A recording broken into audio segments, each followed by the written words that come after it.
9BF Rochester, the sports leader. 95.7 FM and AM 950. The Fan, Rochester, an Odyssey sports station. The Sports Bar with Danger and Battaglia. Let's begin with the NBA draft last night. The Los Angeles Lakers select Dalton Connect. Round 2 of the NBA draft, the Lakers at 55 could go with Bronny. Mike Danger. I caught you, Gino. You're gazing lovingly at that portrait behind you. Chuck Muncie. Gene Battaglia. I'm going to have my little revenge in Kansas City. It's called KC Baseballing. 16 teams. 16. Your boy here is in first place. All right, don't choke. No, I can't. Who do you attribute your success to in this team? Me. Mets won for the 15th time in 19 games. They drubbed the Yankees 12-2. Back to 500. Grimace. Mets fans, we like to have fun. Go Sabres. So you're looking at a third-line center. Do they bring in a different type of defenseman? Depth is a priority. They're going to sign a goalie for Rochester. Golf, Rocket Mortgage Classic, round 1. It's just a matter of time before AI, Danger, and Battaglia take over the Rochester sports talk landscape. 95.7 FM and AM 950. The Fan, Rochester. Hey, good afternoon to you as we welcome you on into Rochester's only local sports talk show. You found the Sports Bar. It's Danger and Battaglia. And we're glad you're listening along at 95.7 FM, AM 950, the free-to-download Odyssey app. You can watch the Sports Bar, our video stream up on our YouTube channel at The Fan Rochester, also on Twitch, twitch.tv/The Fan Rochester, and on your smart device when you ask it to play 95.7 The Fan. I'm Mike Danger, and with one foot out the door, that is Gene Battaglia. With all due respect to a good friend of the show, Jeremy White, who says fall is elite, that's the elite season, blah, blah, blah, blah, blah. No, like you love this weather. You're going to love next week. You're going to love just a little time off. I think summer doesn't get its fair share here of appreciation, Danger. I think what happens is we are all kind of slaves to our routine, and we get into our routine. No matter what stage of life you're in, it's about being in a routine. And summer allows you that opportunity to break free from your routine, to start a different routine. If only for a week or a few days, but you can break away from the routine. Let's face it. I mean, where we live, we don't get many opportunities to do that. We could get very regimented, especially when the weather starts to get cold and you have to kind of follow a specific routine. But I'm excited for you. You get to go out of town. You get to go to your happy place at Cape Cod for you're there for an entire week. Yeah, right? An entire week. I'm not going to go over to Nantucket this year. So for anybody that was hoping for the first-person report that, hey, let's go see Bill and his new honey there, the 24. Bill Belichick stumbling out of some condo somewhere doing the walk of shame. No, I'm not. The 24-year-old chasing after him? No. Well, you'll get some beach time. You'll get some sun. You get some family time. Get some family time, which is great, and a little time to unplug and unwind, which we look forward to every year in the Sports Bar. And we know that your routines change as well. And, this is the time of year where we'll shut it down for a week or so. Can I ask the gentle Sports Bar listener just one thing? One thing. You can reach out to Danger and I anytime on X. Like, we are accessible, even on vacation. I know what Monday is. I know the date that Monday is. And every single year, I get the GIFs, I get the memes. Danger, have you not seen this team? Did you not see Grimace throwing down a beer last night during a rain delay? Yeah! Woo! Don't do it. 500. Gene. I have figured this out. It was an epiphany last night looking at Grimace throw down that beer. We are the fun fan base. So for any Philly or Brave fan, yes, I'm talking to you over there at 13, or any other Yankee fan, yes, Hamilton or whoever. Look, it's fine. We're not going to win the World Series, but we have fun, and we are the fun fan base. Don't talk smack, Gene. Don't talk smack. You're exposing yourself again. I'm not talking smack. You're talking smack. I'm talking to you over there. You sound like a wrestling promo. And listen to me, Catalana. Listen to me, Fatey. You want to beat the Mets? You can. But we're going to have more fun, baby. Woo! No, don't do it. They're fun. They are fun. right now they're playing good ball. They're playing loose. They're playing free. They're having fun. Yankees feel a little tight. A little tight. Yeah. That lineup. Although Judge is mashing, of course, but you need somebody else. Is mashing. Yeah, no, they're a little tight. It's a long season. There are ups and downs. Teams get hot. The Mets are certainly hot right now. Grimace is the guy that we're gonna pin this on. This is Grimace's team. I mean, Grimace might as well be the manager. Let's just put Grimace in the dugout. He's your guy. You're gonna call me a misfit. Good friend of the show, Stokey Farms. I called up Julie, the marketing director. She's like, I knew you were gonna call. I'm like, do you want to go get a milkshake at McDonald's? She's a big Yankee fan. Here we go. So, yeah, like this is the one week where we get to have fun. Yeah. Well, and yes, and I know what Monday is. It's Bobby Bonilla Day. Yeah. What was the other one that just recently happened where we were looking at it? We're like, oh, is that another Bobby Bonilla? Or well, Diaz goes into the future. Oh, who is it? There was another one where I'm like, oh, boy. Look, we say this all the time. And if anybody in the Mets organization ever gets wind of this, I don't know why they haven't thought of it at all. Turn it into something. I mean, if you are indeed the fun fan base, and if you could turn Grimace showing up and throwing the first pitches to the reason why you're all of a sudden successful, then you should be self-deprecating enough to be able to celebrate Bobby Bonilla Day at Citi Field. It was actually Steve Cohen who came up with that idea. Like, you should just go and give the big fake check, you know how like you're going to do with the charity, like have Bobby come and collect on it himself, sign some autographs. Now you know that by saying you don't want to be bothered on Bobby Bonilla Day, you've just opened yourself up to a deluge of tweets and updates and text messages. It happens every year. Okay, it happens every year. Making sure you know that at some point during Bobby Bonilla Day, I'll send you that picture of the goober drawing the Mets fan, the eyes going sideways with the foam finger. It's coming your way.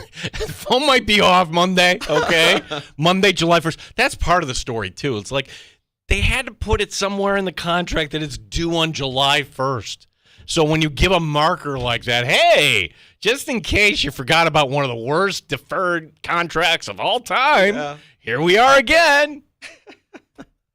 Well, Gino, well-deserved time off. I don't think I know anybody that works as hard as you do, so I know how much this means to you to get a week to unplug, unwind, be with the family, enjoy that time. And if you're a regular here in the sports bar, you've come to kind of expect this. We take a week in the summer. It would take 4th of July week because, let's be honest, what's going on in the NFL right now? Quiet. Yeah, it's quiet. Now, we certainly have hockey to talk about. We've got a great show lined up today. We certainly have an NBA draft that is actually going to be in progress. That's a first here in the sports bar. Oh, yeah, round two. Round two. So we could have the I love the suggestion that somebody should treat like Bronny like a hostage. We have your son, LeBron. Make a trade. Yeah, I guess just from kind of reviewing. Now, I was at the Jazz Fest last night, so I didn't get a chance to really watch. Whoa, words that I never thought would come out of your mouth. I was at the Mike Danger. Excuse me, but I was at the Jazz Mike Fest Danger, who literally was dozing off at a Steely Dan concert years ago when I went with him.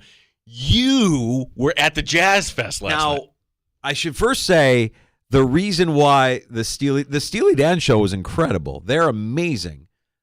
But I was dozing off because of our seats. We were in like extreme nosebleed. What does it matter? Like, I'm more engaged. I'm more engaged the closer up I am. The clearer line of sight that I have, the more engaged I am. We could see the entire stage. We could see the curvature of the earth from where we were sitting, Gina. We were up there. Last night, I mean, we were at the Eastman Theater, and Leve is playing, who, going into last night, I only knew a couple of her songs. My daughters are obsessed with this artist. Now, does she actually fit the genre of jazz? Like, I think they kind of take some liberties, which is fine. You want to sell tickets and get people downtown, but was it an actual jazz? It's it's bossa nova, jazz, pop. I wouldn't say folksy, but she's a compelling artist. I thought she was incredible. I really thought she was incredible. She's young, Icelandic/Chinese, classically trained pianist, guitarist, cello. It's her band. She got a string quartet on stage with her, and her songs are just, they're not, when you break them down, they're not much different than what a Taylor Swift song is in terms of the subject matter. This is a song about a boy that I met on a train. This is a song about a boy who broke my heart. This is a song about she has, she was funny. She was charismatic. She owned that stage. Her vocals were incredible. The musicians were awesome. And the songs were deep and meaningful. She has a song, and I'm not too proud to admit that this happened to me last night while we were watching the show. She has a song, and she came out for her encore called Letter to My 13-Year-Old Self. Now, we've gone through this exercise before, right? Everybody kind of, as you get older, you look back and you think, what I would tell myself if I was a teenager. Man, invest in Apple. Man, do what you have to do. Maybe get your nose in a book a little bit more. Hey, you think you're so cool when you're a teenager, and you look back and you're like, God, if I would have only done this. You try to give yourself the advice that you wish you could have given, or you wish you would have known when you were a teenager. And she does this song called Letter to My 13-Year-Old Self, and she's talking about, everything that she went through and how you're going to be fine. You're beautiful no matter what, and you're going to be fine, and you're going to persevere, and you're going to be a success. And it's such a powerful song and such a great message. I look over, and my daughters are sitting next to me, and they are weeping. They are crying. I'm like, and I see them crying, and they're not. They got tears of joy. They got tears of joy. I welled up a little bit. I welled up a little bit, Gino. I'm not too proud to admit it. I welled up a little because I saw how happy they were, and it made me feel good to know that this song was resonating with them. They understood the depth of this song. They understood, and they're young. My daughters are 15 and almost 20, and they got it. They're like, that song hit them like a 2x4, and they're crying because it's moving them so much. And I'm looking at them, and I see how happy they are, and I well up a little bit. And then we were very fortunate afterwards we connected with her manager, and we were able to meet her. Wow. Oh, Dad of the Year. So they were over the moon, and I surprised them. I didn't want to promise that until I knew it was going to happen, so we sprung it on them before the show. And they're like, oh, my God, you have to tell us these things before. I don't know what. They were nervous, and then we get the chance to meet her. And they were fangirling a little bit, but this artist was exceptional. She was fantastic with them. That's great because, you heard the stories. I think we've all had that kind of, hey, we're backstage, and then the expectation is clearly not met. Right. Well, look, there's different kinds of backstage passes or meet and greets or whatever it is. There are the ones where it's almost like a cattle call where you line up and you're handed a picture and you meet everybody and they sign the picture and then you're on your way and you don't really get a picture. You get maybe a handshake or whatever. No, they got a full-blown, good 3-minute conversation with her, talking about the show and talking about their outfits and talking about everything that she means to them, and they get a little picture and we're on our way. It was a memorable night, and if anything, I've become a lifelong fan of this artist that was performing last night at Eastman, Leve, who was performing at Jazz Fest last night. So back to sports for a second. I wasn't able to watch any of the NBA draft, but when I did get home and I did kind of scroll through the draft picks, the first team I looked for were the Lakers. I'm like, what did the Lakers do? Did the Lakers take them? No, they didn't take them. No. In fact, they took Connect, who's I think is a really good player. And they did the smart thing, actually, yeah. J.J. Redick drafted J.J. Redick in the first round of the NBA draft. It's a nice move. So we'll see this afternoon if Bronny goes at some point here in round 2. Does Judah Mintz get drafted? He's eligible. Yeah, that's an interesting one, right? Too. Yeah, that'd be nice. Be embarrassing for Syracuse if he doesn't go. If he doesn't go, what's the stat on this? The stat is it'll be the first time since the 1960s, 61 to 65, that you haven't had a Syracuse player longest stretch go in the draft. Right, longest stretch. Wow. Well, Yeah, that's something to pay attention to here as the second round gets underway in about 45 minutes or so.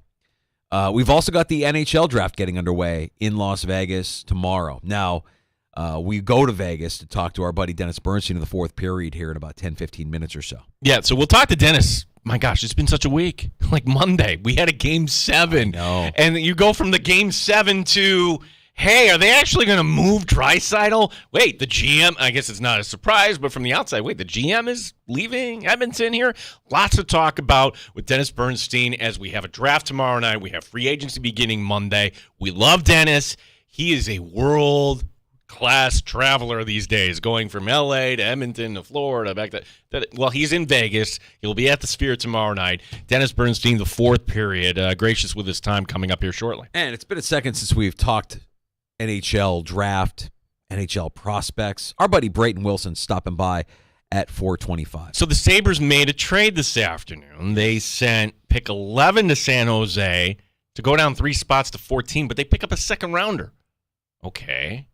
What does that mean? They have back-to-back picks now in the second round. I have a couple of, I think it goes one of two ways. You haven't announced that you're buying out the Skinner deal. You still have time to do that. The deadline for that, I think, is later this weekend. Yeah, we've had reports all over the place. It's now Sunday. Like, literally, you have until Sunday till, like, right before free agency to do this. And they haven't done it yet. They can do it now. The window is open. The window's open. But they haven't made that announcement officially because I think they're trying to see if they can get somebody to trade for him. That would be the desired outcome, I would imagine. There's also another piece to this as well, though. When you look at what this team might need to do in terms of building a roster that Lindy Ruff can work with, we mentioned it yesterday. It may mean you have to deal some prospects. You have to deal some guys that are in the pipeline. None of us want to think about some of the Amherst that we're growing to know and love that could potentially be Sabres, but that's the reality. The reality is you might have to move some prospects. So if you're going to move those prospects, maybe you replenish the cupboard with some of these extra draft picks. Because I think every Sabres fan is in the mindset of enough with the prospects. We've been prospected to death. We need some players. We need some actual talent. Or maybe that you get to pick 14 and the team is like, yeah, all right, we'll make the move right now. Like you're not losing the number of picks by moving down to the second round here, but you could use, maybe you use both second rounders. Like that's a lot of pieces you could use on the other hand to go get a veteran here. I think we're all tired of the drought, right? This is exhausting. This is, I'd say, more painful actually than the Bills drought. Now, you have to understand that maybe you're a Bills fan and you don't really care about the Sabres, but if you care about both teams, the Bills had chances. They were entertaining at least. They gave you hope over the years. For the Sabres, it has just been, but now maybe you see a pathway. In order to do that, you got to bring in a little bit more, elbow grease. You got to get a little more physical. You need a more veteran presence here. So enough of the development. Let's win. Yeah, I like the theme that I think a lot of our insiders have been saying. The Sabres need to be a team that is hard to play against. You need to make life miserable for your opponent. And the Panthers were great at that. That's why they won the Stanley Cup. Nobody wanted to play that team because they were physical. They were nasty. They could score. They could defend. They were that. And the Sabres are not. The Sabres have not been a team that is difficult to play. No, and it is evidenced by, look, you have Jeff Skinner, 30 goals and everything. You're like, why would you give up on something like that? It's like he just isn't good at the other end of the ice. He's just not. So what's the net result? It's not a gain with Jeff Skinner on the team. Brayton Wilson will stop by around 4:25. We'll talk NHL draft. We'll talk Sabres. We'll talk some prospects as well.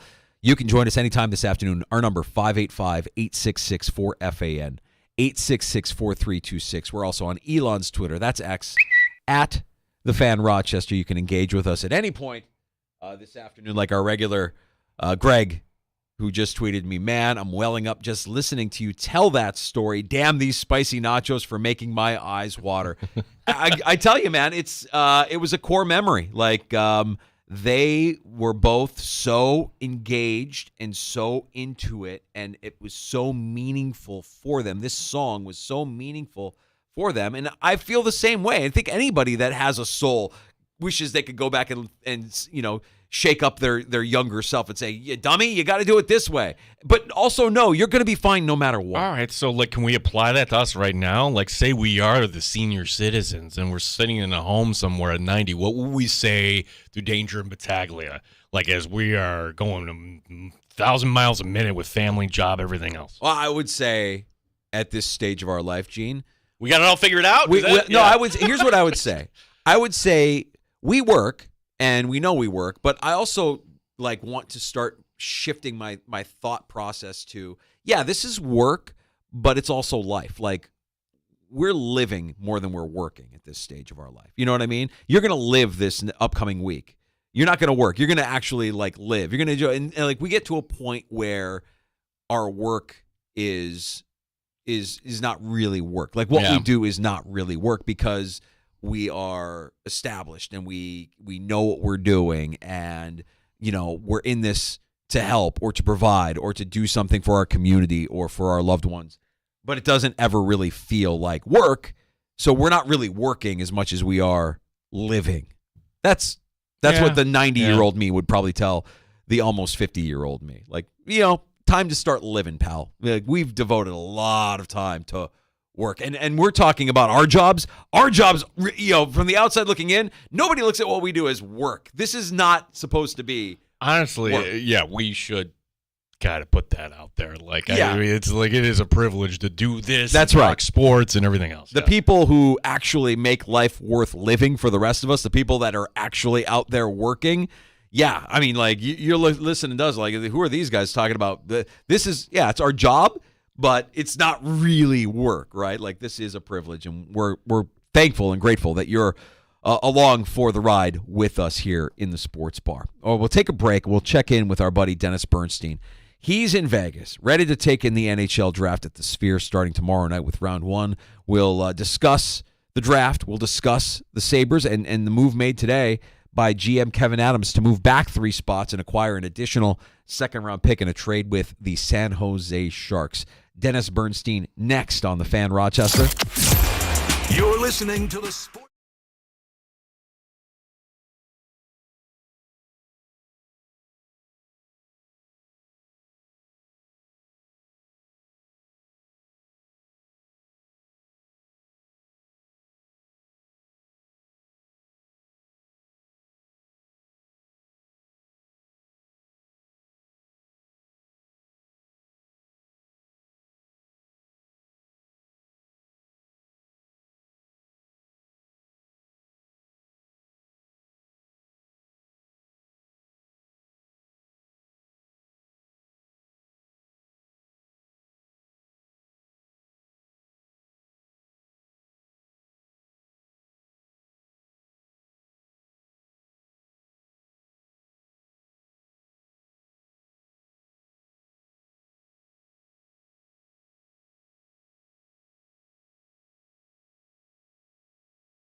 Did make a trade this afternoon, sending the 11th overall pick to San Jose. This in exchange for picks number 14 and 42, pick 42 being a second rounder.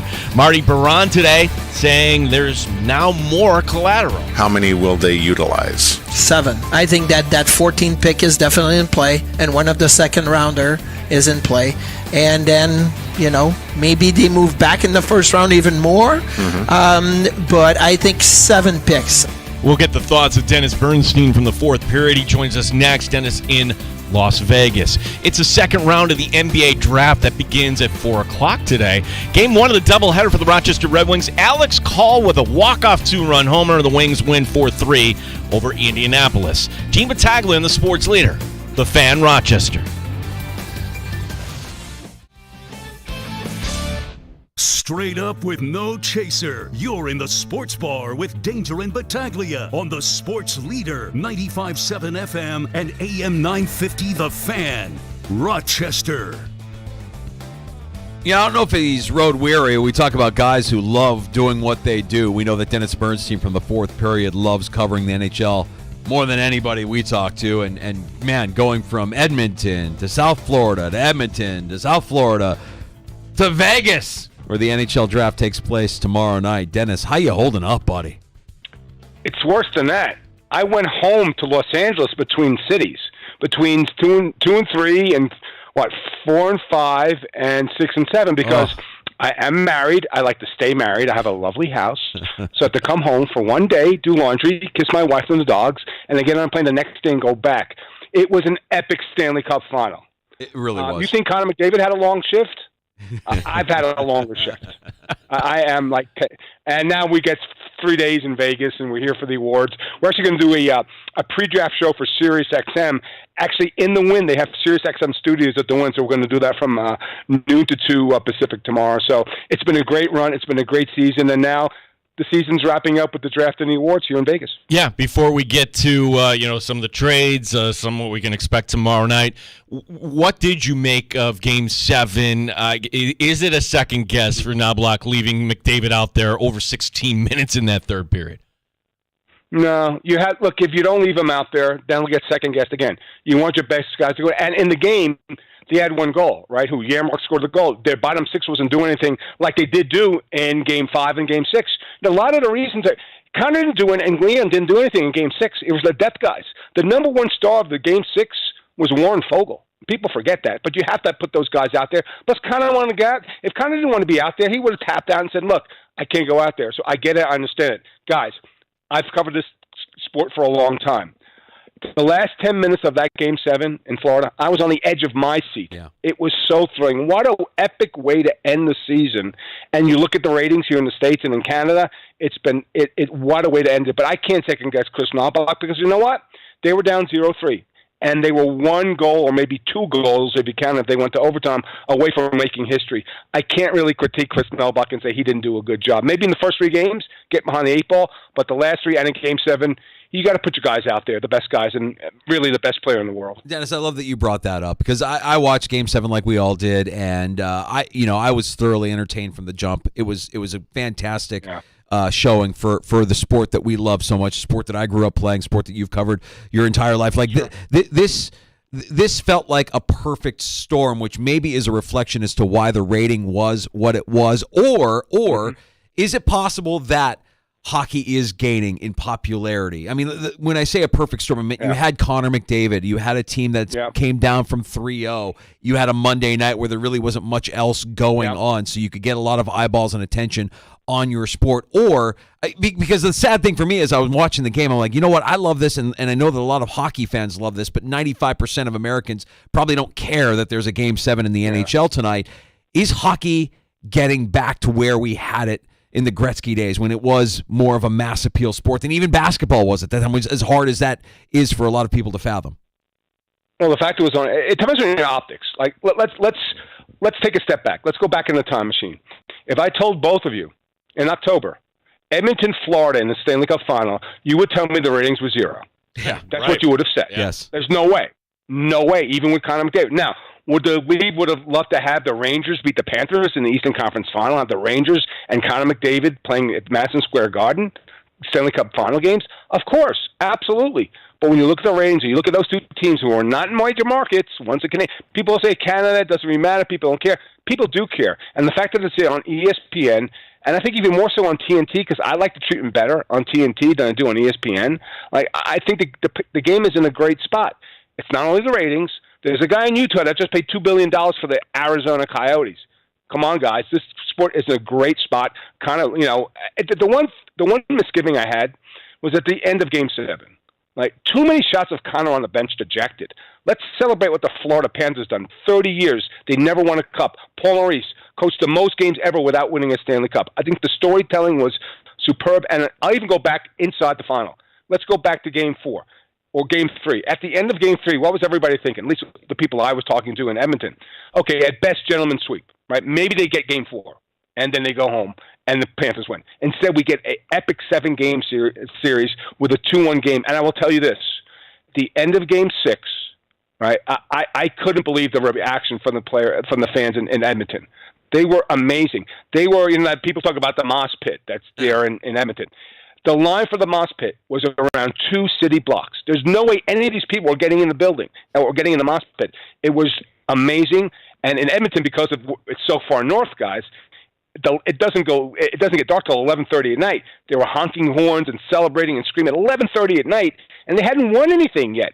So I just think the reception by the Canadian fans, the ratings in the States, I think to answer your question in a long-winded way, it's getting there. It's getting close to where it once was, and it's now incumbent upon the next generation of players to keep this momentum going. But I think the sport's in a really great place, fellas. Dennis, you mentioned Paul Maurice, and I thought he said something that will be memorable for forever. We'll always remember Paul Maurice getting his first Stanley Cup, but saying that his wish is that the Winnipeg Jets will win next year's Stanley Cup. When I heard him say that, I'm like, I don't know that I've ever heard a coach wish another team the goal that every team is out for the following year. We're all trying to win the Stanley Cup. Maurice is saying, no, I want Winnipeg to win. What was that about? Because that to me is akin to Bill Belichick winning his first Super Bowl and saying, you know what, next year I hope Cleveland wins the Super Bowl. Because, he failed in Winnipeg, and he tried his best, and he had an emotional attachment up there to the market and the team, and he wasn't able to do the job. So I think that, and plus the people in Winnipeg, I think it's more about like a Canadian market winning the Stanley Cup, because it's still been 1993 since they won a cup. They came short. They came up short in Vancouver, and in 2011 they came up short again this year. So I think that's just I think it's more about necessarily Winnipeg, because he had an attachment to it because he coached. I think it's about getting a Canadian team to win the Stanley Cup, and I just think there's just still. I think that it was the fact that he didn't finish the job in Winnipeg and they had a pretty darn good team. I think that's what that was about. In the moment, I think it was poignant. I could understand the criticism, but that's Paul Maurice. He speaks from the heart. He really doesn't have a filter, right? I mean, how many F-bombs does a guy throw out during the playoff run? So I think it was just an unfiltered moment where he's trying to remember of all the people that were responsible to get him to that point, and one of them was his time in Winnipeg. Yeah, Dennis Bernstein, the fourth period, joining us in Vegas. Dennis, life comes at you fast here, like Edmonton Game 7, and now we're already into next season, and one of the storylines, give us the depth of this story here. Leon Draisaitl, he's under contract. They could sign him to an extension. Where does this go? Are the Oilers, and again, their GM stepping aside, which apparently is not a surprise, but are they actually, do you think, listening to offers right now, or do you see him perhaps signing a big-time deal here in the near future? I don't think, if he signs in Edmonton, I don't think it's a max-term deal. I think it's like Austin Matthews did, 4 years. I think that's what you see, maybe a mid-term deal. Look, here's the deal. I'll connect the dots and disturb you a little bit. His idol growing up was Anze Kopitar. His girlfriend's an actress. So you want to connect the dots to Los Angeles. And in 2 years, Anze Kopitar will be gone. They'll have $7 million more under the cap space. I don't think they're going to entertain trading him. And here's the reality of it. He's always going to be second fiddle to Connor McDavid. I think if he left, it would be you could make the case with the Edmonton fans. If Connor left, you couldn't make the case. It's about keeping Connor McDavid there. And I know Leon and Connor are tight, but sometimes it's about the money, and sometimes Leon always want to be the second fiddle. He always will be second fiddle in Edmonton, without question. It's Connor McDavid. I think that's the one guy that can't leave. If they got some massive offer to trade him somewhere, could they? They could. I just don't fathom that. And I think there's a pretty good chance that he does re-sign there, but I don't see some 8-year deal that keeps him there for the rest of his career. I think that a lot of players at that level, that elite level, seeing what Austin did and saying, you know what, if I'm 28 or 29, I signed 4 years for a ton of money, and 4 years from now the cap's going to be higher, and I'm still pretty good at 33, I'm going to get even more money. So I think that's probably the mindset of Leon. I think a midterm deal to re-sign. So, and probably better than 50% that he stays because they're close. They could win next year, right? They have some changes to make, but they're that close, and they could get there next year. And remember, Wayne Gretzky's first shot at winning a Stanley Cup, he lost in Edmonton. So these guys are going to build off that experience and that bitterness at the end of Game 7. So I wouldn't be shocked if he stays there, but I can't see him ending his career there. Dennis, what other players are you monitoring here as we get ready for the draft on Friday night, free agency thereafter? I mean, there's plenty of names that are circulating around in the rumor mill. Yeah. And let's narrow it down even more. Are you hearing any names connected to the Sabres? We'll talk about the Skinner buyout and the trade that Kevin Adams made today as well. Nothing connected to the Sabres really, but they got to make some moves. And with respect to the draft, even at 14, it's not much different than 11. You're not going to get immediate help. Right, and you got the Hellenius kid and the Catton kid that are offensive players, and you have a couple defensemen probably in that spot. But again, it's that I listen to you guys all the time when I come on the show. Like you got to start trading prospects for established players. I'm sorry, it's way past time. Like who cares? Who cares if you get Hellenius, who's a really good player from Finland, and he'll help you in 2027? Nobody cares. It's time. It's time for Kevin Adams to use his assets to get established players. Now, not connected to Buffalo, but John Gibson. The trade for Detroit. That made when they traded Drake Wallman, who's a pretty decent defenseman, clear cap space. Maybe Gibson goes to Detroit. The number one free agent, Jake Gensel, right? A lot of connecting the dots to Los Angeles. And I'll tell you guys, when you talk about buyouts or trades, if I told you 10 days ago the Kings would trade P.L. Dubois with no salary retention, you would have told me I was day drinking before I came on your show. So that proves that there's any contract can be traded. If that guy who was way underwhelming, who really wasn't engaged, who was a fourth liner in the playoffs making $8 million a year, if that guy got traded, like anybody can be traded. So we always talk about, there's going to be a lot of activity. There's a lot of chatter. Where's Gensel going to go? Aaron Ekblad might have played his last game in Florida. That's another option because he's on his last year of his deal. So there's a lot of chatter here because the teams are all together here. It's the last time the draft is going to have all the players here. So there's a lot of chatter. But the thing is, we always get chatter, guys, right? And the first night of the draft, nothing happens. So I'm managing my expectations here with respect to the Sabres and the other 31 teams with respect to what they do. But I think you could see some big names move, especially the goaltending. Because remember, Gibson's still out there. Saros is still out there. So there might be opportunity to move around goaltenders as well. All right, Dennis. So you just made a great point, and it shines a light on the Sabres indirectly in that Kevin Adams should be able to trade Jeff Skinner, shouldn't he? I mean, why are we, I think a lot of Sabres fans, just expecting that there's going to be a buyout here, which would be a less desirable outcome than actually moving the player when you look around the league and you see players like you just described in Dubois getting dealt by the Kings? Is it an inability to close? It's an inability to close. The difference between Skinner and Dubois is Skinner's got no movement protection. Right, he controls the narrative. Dubois didn't have that. He's 26 years old, 25 years old. His no trade protection clicked in on July 1st, and that's the difference. And that's the problem when you hand out NMCs. And I know it was way back in the day, and it may not have been Kevin Adams' fault. That's the issue. That's the barrier. That's why you lean towards a buy as opposed to a trade. Now, are there destinations that Jeff Skinner could go? Yeah. I think Jeff Skinner at maybe 25% retention to a contending team might work, but you're going to have to pay a tax on top of that. You're going to have to get a sweetener in there. But never say never. Again, I get it. The circumstances are a little different because there wasn't no trade protection for Dubois, but you can do it. It might cost you. It might be painful. It's probably less painful than a buyout because at $9 million for 3 more years, guys, that's really painful. And I get it. It wasn't his fault, but you got to pull out all the stops to improve this team this summer. Because I think the fans are past being tired about it. You have a bunch of UFAs that walked away right now with Olofsson and Gergensen and Yost and all these other guys. I think you have to take some drastic measures. And will ownership allow? That's the other question. Like people talked about the Dubois buyout, and I'm like, there's no way they're going to buy him out because I know it was a 1/3 buyout. It would have been advantageous. The flip side of that is, you're telling me the Kings are going to buy out Dubois, and they're going to pay him $35 million to play one season, which was $8 million for the season he played in and a $27 million buyout. I'm sorry. Philip Andrews has a lot of money. He's a billionaire. But he didn't become a billionaire by making deals like that. They weren't going to pay the guy $35 million for one season. And the same thing with Skinner. Well, it's sure, on paper, maybe it makes sense, and maybe it's the right thing to do. But are you going to pay a guy that much money to not play for the team? That's the big question. Will ownership do that? I don't know. Dennis Bernstein joining us from Vegas, site of the NHL Draft, round 1 tomorrow night. And more trades. I want to go back a couple days here because this impacts the Sabres division. What did you make of the Omar Korpisalo trade, Boston and Ottawa? Who came out on top there, Dennis? Ottawa, because the return was underwhelming. But they were under the gun because they got to pay Swayman that big money. So they got Costello because they're a fourth-line guy. They got a first-round pick. Best they could do, right? And again, guys, the problem creeps up again. Like Omar could have been in Los Angeles last year. Didn't want to play on the West Coast, too far away from Sweden. GM's got to be really careful about handing out no trade protection because that's what happened. And because he also would have been an option for Toronto, didn't want to go to Toronto. So you basically had one team that was interested in Omar, who's an excellent goaltender, who won Jennings Trophy, right? But is older than Swayman, and Swayman had to get paid.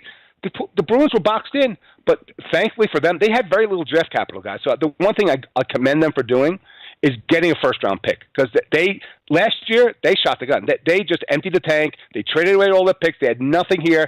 They came up short again this season. So to get a first-round pick was valuable.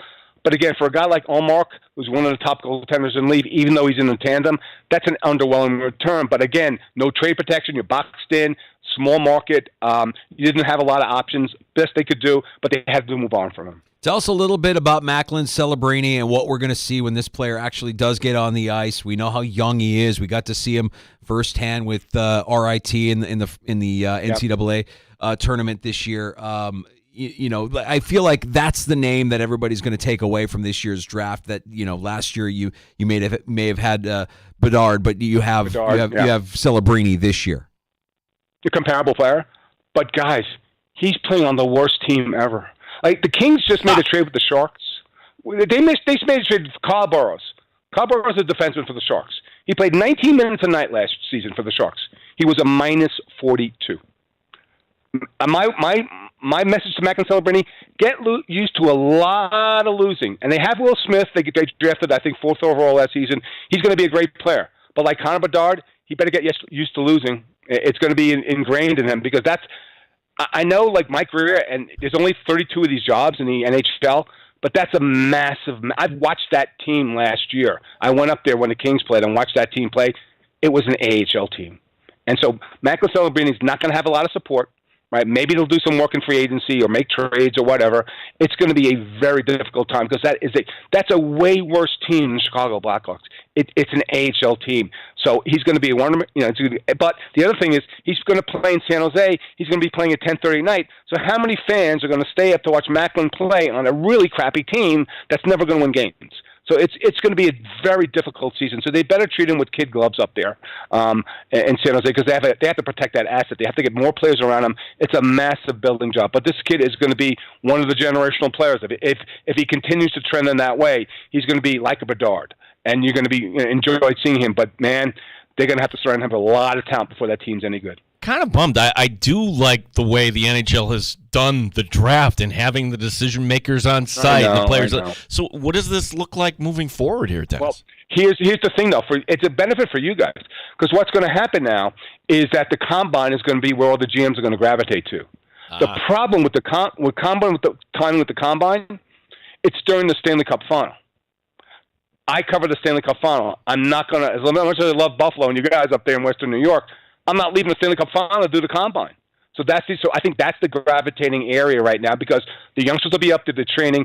I agree with you. I think this, and the fact that it's going to be at the Sphere, and I've been to Sphere for U2, and the optics I've seen with the draft picks, and they use all the multimedia stuff, it's going to be amazing, and then it's going to go away. And I get it. It's expensive. The GMs.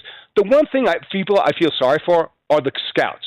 Because the draft, when it's centralized, that was their payoff. That was their Christmas. That was their Hanukkah. Like they come here, they come in, everybody says, and this is their work. And our work gets displayed in front of a national audience. Now they won't get that benefit anymore. So I'm with you. I would love for them to continue to make this an event, continue to make an event. I get the cost. I get some of the teams that don't want to do it this way. They'd rather do it like the NFL and MLB, have their war rooms and back at home and do it that way. But I think we're really missing out by not doing this anymore the way we do it. All right, so Dennis, you were talking about doing your show there tomorrow from the Win. We know that we're going to get a lot of content at the fourth period. Tell us a little bit about our pre-draft coverage here that we can get before tomorrow night from you.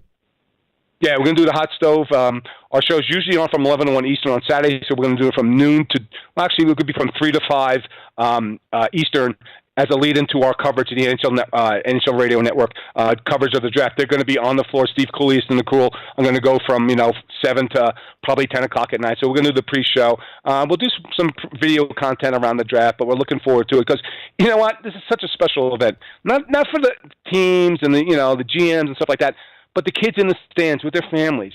For the kids, their parents get up at 5 o'clock in the morning, try to find ice for them, spending thousands of dollars on equipment, trying to find ice for these kids. It's the payoff that these families get to see their kids stand up as a first-round pick in the NHL. To me, that's the most poignant moment, and it's a great way to end the season.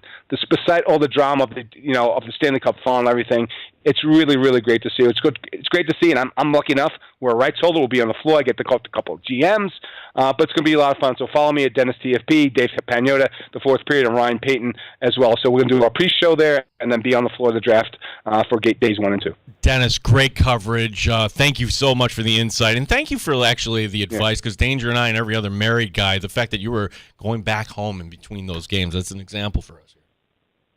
Happy wife, happy life. Never forget it, boys. I like to say continuous negotiations, I think is the way I It is. I was let off the leash for a good better part of a month. I got a lot of work to do in the last 2 months over the summer, boys. Enjoy your time, man. Thank you so much, Dennis.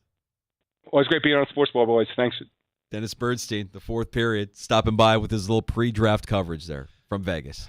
Yeah, why? Other than cost, and who knows what the cost is. So the way it is now, all the teams are there on the floor, on site, making the decisions, calling the picks, doing the whole thing. They're going to move away from that. They're going to continue to make it an event, but it's more of a fan event now than it is. It'll look like the NFL, and maybe they absolutely rip off the NFL where they, instead of having it in an arena, they're going to move it outdoors. Or you could think of the possibilities. Imagine like downtown Toronto or something like that. They could actually take that template and use it for themselves, what the NFL has done. But I think what makes this unique is, hey, it's all the decision makers, everybody who's a who's who in hockey, you're all in one spot there. Yeah. So for Dennis, I mean, for being an insider, that's what it's all about. But it had never crossed my mind. This could be a benefit to us here in Western New York. Now, when we talked earlier, this is going back a few weeks to Lance Lysowski, hey, you got the combine. He's like, whoa, combine, basically. No, these guys, they don't work out. They don't do this. Well, that might be different if actually every decision maker showed up in Buffalo for those 2 weeks, barring a team that wasn't in the Stanley Cup playoff. Yeah, I don't think they would get to any on-ice workouts, but you would have certainly more executives and more decision makers coming to Western New York during the combine for that reason. Right. Yeah, you know what? Honestly, I'm curious to see how it looks at the Sphere. And if you're like me, you've had friends who've gone to the Sphere, family members have gone to the Sphere, you've seen videos. I mean, like, it looks magnificent on the inside when you're talking about a concert. How does it look for the draft? I feel like there's unlimited possibilities with how they could make this look on TV for those of us that aren't there. It's a win for hockey that this is the first draft that's there. For sure. Like, that you feel like, hey, the NFL, they couldn't have figured out. And maybe, just maybe, it makes sense rather than do what the NFL does where you're moving it from market to market to market. Maybe hold court in Vegas for a few years. I don't know what their plan is. I don't know if they've already decided where they're going to be doing the draft next year. I haven't done enough of that research. No. But, like, it would make a lot of sense to me for them to just stay in Vegas and do the awards and the draft in Vegas, take over the Sphere, and claim ownership of this great venue that everybody who has gone to it leaves raving about it. Like, I've yet to hear somebody say, like, oh, it's not impressive.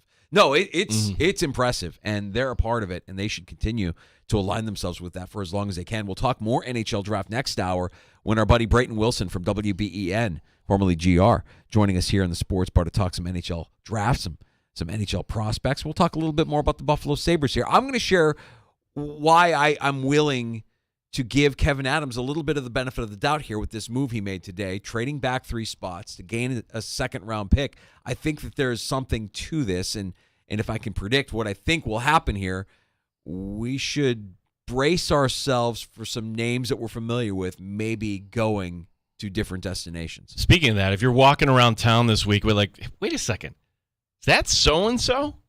Yeah, one of the all-time greats in a particular sport is actually hanging out in Rochester this week. We'll tell you what that's all about, and I have a few opinions on it. All right, we'll get to that and more next. We have Brayton Wilson stopping by next hour, and we have time for your calls at 866-4326, 585-866-4FAN.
WP9BF Rochester, the sports leader. 95.7 FM and AM 950. The Fan, Rochester, an Odyssey sports station.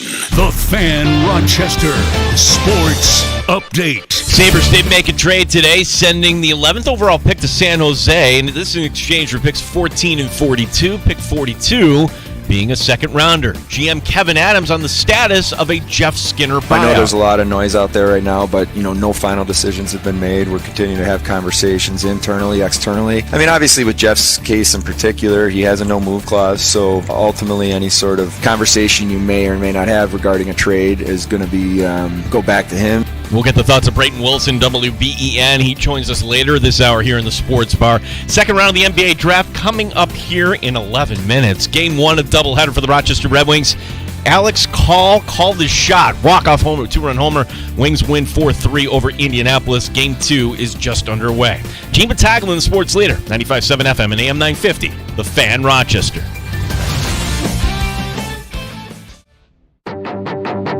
The Sports Bar with Danger and Battaglia. Let's begin with the NBA draft last night. The Los Angeles Lakers select Dalton Connect. Round 2 of the NBA draft, the Lakers at 55 could go with Bronny. Mike Danger. I caught you, Gino. You're gazing lovingly at that portrait behind you. Chuck Muncie. Chuck Muncie.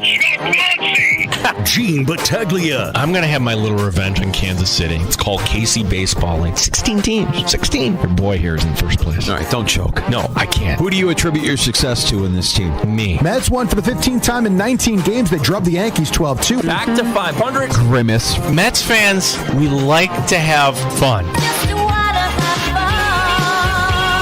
Go Sabres. So you're looking at a third-line center. Do they bring in a different type of defenseman? Depth is a priority. They're going to sign a goalie for Rochester. Golf Rocket Mortgage Classic Round 1. It's just a matter of time before AI, Danger, and Battaglia take over the Rochester sports talk landscape. 95.7 FM and AM 950 The Fan, Rochester. We welcome you back into the sports bars, Danger and Battaglia, as we prepare for round 2 of the NBA draft. I don't know that we've had a draft other than maybe Major League Baseball occurring during our show. Major League Baseball does their draft during the day too, don't they? No, they now it's prime time. They put it over right after the All-Star game. Okay. So that is definitely prime time. I don't know if we've had like baseball in the later rounds, like, oh, hey, this player from the area got drafted. But second round of the NBA, I don't. Is this going to stick? Because when I heard it, I'm like, oh, maybe they're creating programming for ESPN. Not necessarily so if you're putting on this 4 o'clock Eastern. It seems like an odd time to do a draft here today. Yeah, and I don't know, it just doesn't feel like a real compelling class in the NBA as well. I'm sure some of these players will be just fine as pros, but it feels still as if it's the Bronny show. We're still kind of just waiting to see which team, if any, will draft him. And what does that mean for his future with his old man? Yeah, and the Lakers do have a second-round pick. It's pick 55, so we're going to have to wait on the board. But one thing that has changed in the NBA, and this hurts the draft, is like as compared to the NFL, we're familiar with the prospects. We've watched them in college. We could certainly watch the tape. Yeah, hard for me to give an opinion on the strong forward from France going number 1 overall to Atlanta over the power forward from France going number 2 overall. Yeah. Like you have all, which is great for the sport. It's absolutely fantastic that you have talent coming from all over the globe, but it doesn't really kind of translate into me getting invested as far as who my favorite team should select. Now, the Lakers didn't go with Bronny, obviously, in round 1. Dalton Connect instead, and as they're making that play, and they make that draft pick, I'm thinking, oh, J.J. Redick drafted J.J. Redick in the first round of the NBA draft. It's good for the Lakers. Speaking of drafts, the NHL draft coming up on Friday. Brayton Wilson will be stopping by the sports bar here in about 15, 20 minutes or so. You can join us anytime at 866-4326. We appreciate you listening at 95.7 FM, AM 950, the free-to-download Odyssey app, your smart device. When you ask it to play 95.7 The Fan, and you can also watch the sports bar. Our video stream is up and rolling for you on our YouTube channel at The Fan Rochester. We're also streaming on Twitch. Search out The Fan Rochester there. The Sabres making a move and trading back in the first round. Can we dissect this just a little bit more, Gino? Because, you hear 3 spots back to gain an additional second rounder, and I think most Sabres fans are screaming, we don't need more prospects. We had Dennis Bernstein on with us last hour, echoing that sentiment. Like, the time is now. You need veterans. You need players, proven players. You don't need more prospects. Well, that is true today. But what if the only way that you're able to actually bolster this Sabres roster with that proven talent is by trading away some of your current prospects? That's my hope. I think that's a lot of our hope, that they're going to get guys that can come in and help you win now, not wait 4 or 5 years for them to develop. It's my hope that Lindy Ruff is working with Kevin Adams and exploring all of these options, including trading away prospects, in which case you might need that extra pick or extra picks to add to the cupboard. I see what he's doing here, and I'm willing to watch it play out as they construct this roster. I know that nobody wants to see more prospects, but if you're going to have to move prospects in order to get a better deal for Jeff Skinner or get some of these more veteran guys in here, I'm fine with it. No, you got to suspend your judgment on that. That's a fact, because what is the move? And I think a lot of us believe, myself included, you made this move to set up another move. Maybe you're moving one or both of those second-round picks. And then you have just parlayed moving down 3 spots for getting this talent. That would be a home run sort of move. The thing I'm having trouble about this trade, I get it from Kevin Adams' standpoint. What is the difference between 11 and 14? Really, it's not a lot. And you're picking up an extra second-round pick. Why not? Do it. Even if nothing happens, Danger, I'm totally fine with it, and that's going a little bit against the grain. I don't get this from San Jose's standpoint. We just talked to Dennis Bernstein. He's saying they're going to be awful for a long, long time. So why wouldn't you want to get your hands on every single draft pick available? Because you tell me, who's going to be there at number 11? I have no idea why San Jose would make this move right now, giving up a second-round pick. Yeah, it's 6 1, half dozen the other, whether you're picking at 11 or 13. So you get that extra draft pick. And Kevin Adams talking about that decision to trade down in the first round. I think that's a fair way to put it, Paul. When we look at this year's draft, we feel pretty strongly that after 6 or 7, it's really a wide range of where the names are going to go. We felt it's a real good value for us to make that deal. We really like the group of players we see ourselves potentially targeting at 14. We pick up an extra asset, which is good value, at pick 42, and then that's certainly something that we'll talk about. We're actively, shopping around to look and see if there's a deal to make to help our roster better. I like the idea that they're actively shopping and looking around. Close a deal with somebody not named Greer. The worst GM in the NHL. What would it take to get Jeff Skinner to waive that non? Well, he was asked about that and flat out said, no, it's not happening. They're not going to do it. There's got to be something you could offer Jeff Skinner or his family on the side, on the CBA. Like this happens all the time. Like, what would it take? In other words, you have to work out a scenario here, I would believe. Where do you think Skinner would want to play? Because I get the sense that Skinner likes being in this area. Toronto. Toronto is the team. Toronto's the team. Yes. So, and if Jeff Skinner, and why wouldn't he just say, okay, let me go to Toronto? Well, then, if you're Jeff Skinner and Toronto's already interested, well, then why would you want Toronto to hand back a draft pick or a defenseman or whatever it is? Correct. Look, wherever Jeff Skinner goes, I'm fine with. It didn't work with Jeff Skinner. There can't be any Monday morning quarterbacking with this. If we get to next June and there's Jeff Skinner hoisting the cup for the Maple Leafs or whoever it may be, don't look back. No, that's Middlestead. Middlestead will be. Yeah, the Avalanche are closer than the Maple Leafs. Wait a second. He couldn't do a pull-up. Can he actually lift the cup? Oh, that's cold. That's mean. That's cold, Gino. That's me. I hope that the professional athlete getting paid millions of dollars can hoist a 35-pound trophy over their head. I hope. It's funny, though. Like, you think about, we've had Casey Middlestead in studio. We had Linus Ullmark in studio. These guys are getting paid. And yet, we're just kind of still kind of waiting, nodding our head, like, all right, any time now for Buffalo to to join the club here, and that's why, patience is running thin. It's a fun time for the Red Wings. They won walk-off. They've got another game, so just began. So you're like, hey, I'm on my way home. I'm sure you can just kind of go in and get a good seat right now. And I know there are a lot of people over there. I can tell by the parking here. If you're not familiar with where our studios are, you go to the Frontier Field, Innovative Field, other side of the parking garage. We are the High Falls Studios. And I got some messages last night and the night before, and this is actually checks out.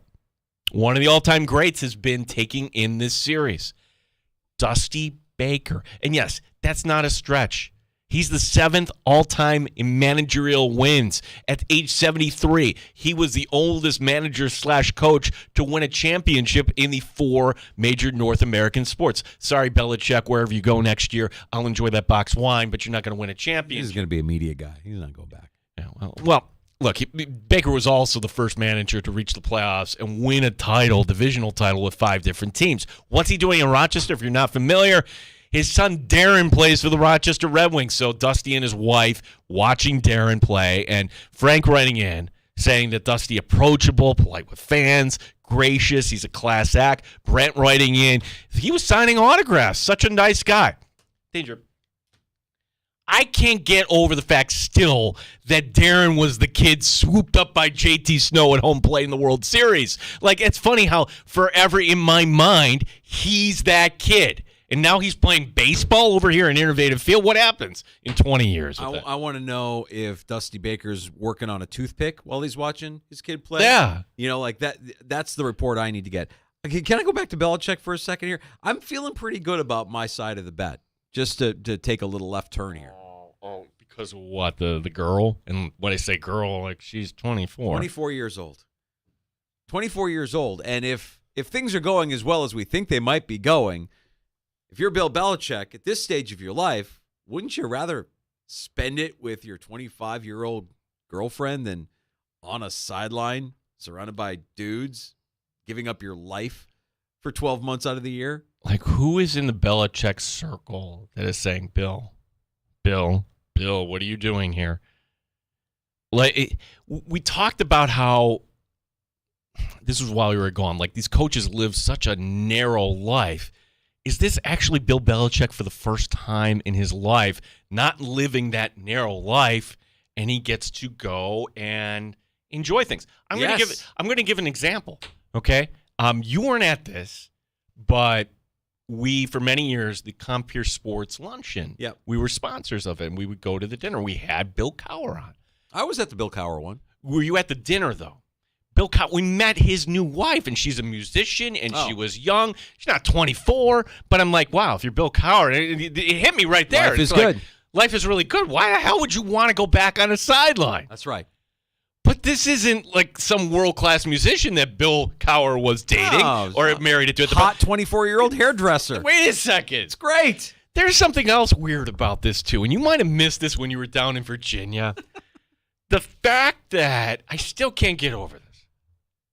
The ex-boyfriend has to come in and defend her, which, okay, that's the honorable thing. What do you mean he had to come in and defend her? So some reporter, I think it was Us Weekly, whatever the gossip rag was, tracked down the ex-boyfriend of this 24-year-old, because that's an interesting angle, right? Like, wait a second.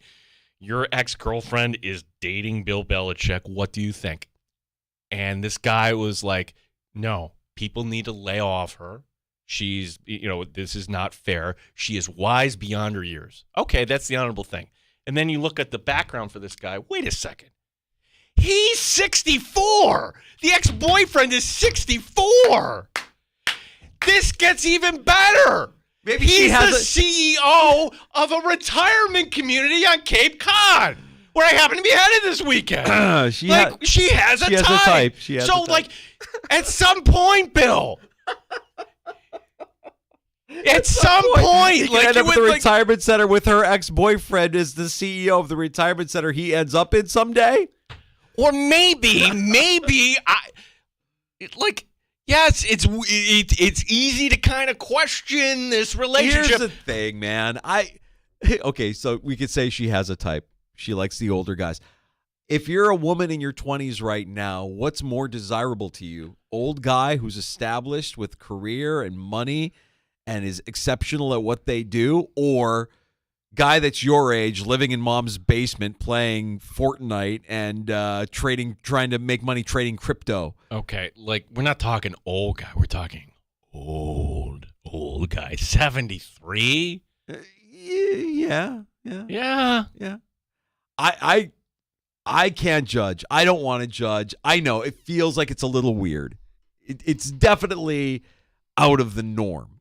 It doesn't feel like it doesn't fit into the construct of what we imagine a perfect relationship to look that's like. the other thing too. It's like the May-December relationship that I can't wrap my head around. Like if she makes him happy, and we have every reason to believe she probably makes him happy, why would you leave that? Why would you leave that for a job coaching in the NFL? Gino, I'm feeling good about my chances of collecting another bet. I'm a little nervous now for the first time. For the first time, I'm thinking. I know everybody says he's going to Dallas. He's going to Dallas. Dallas is going to be Dallas.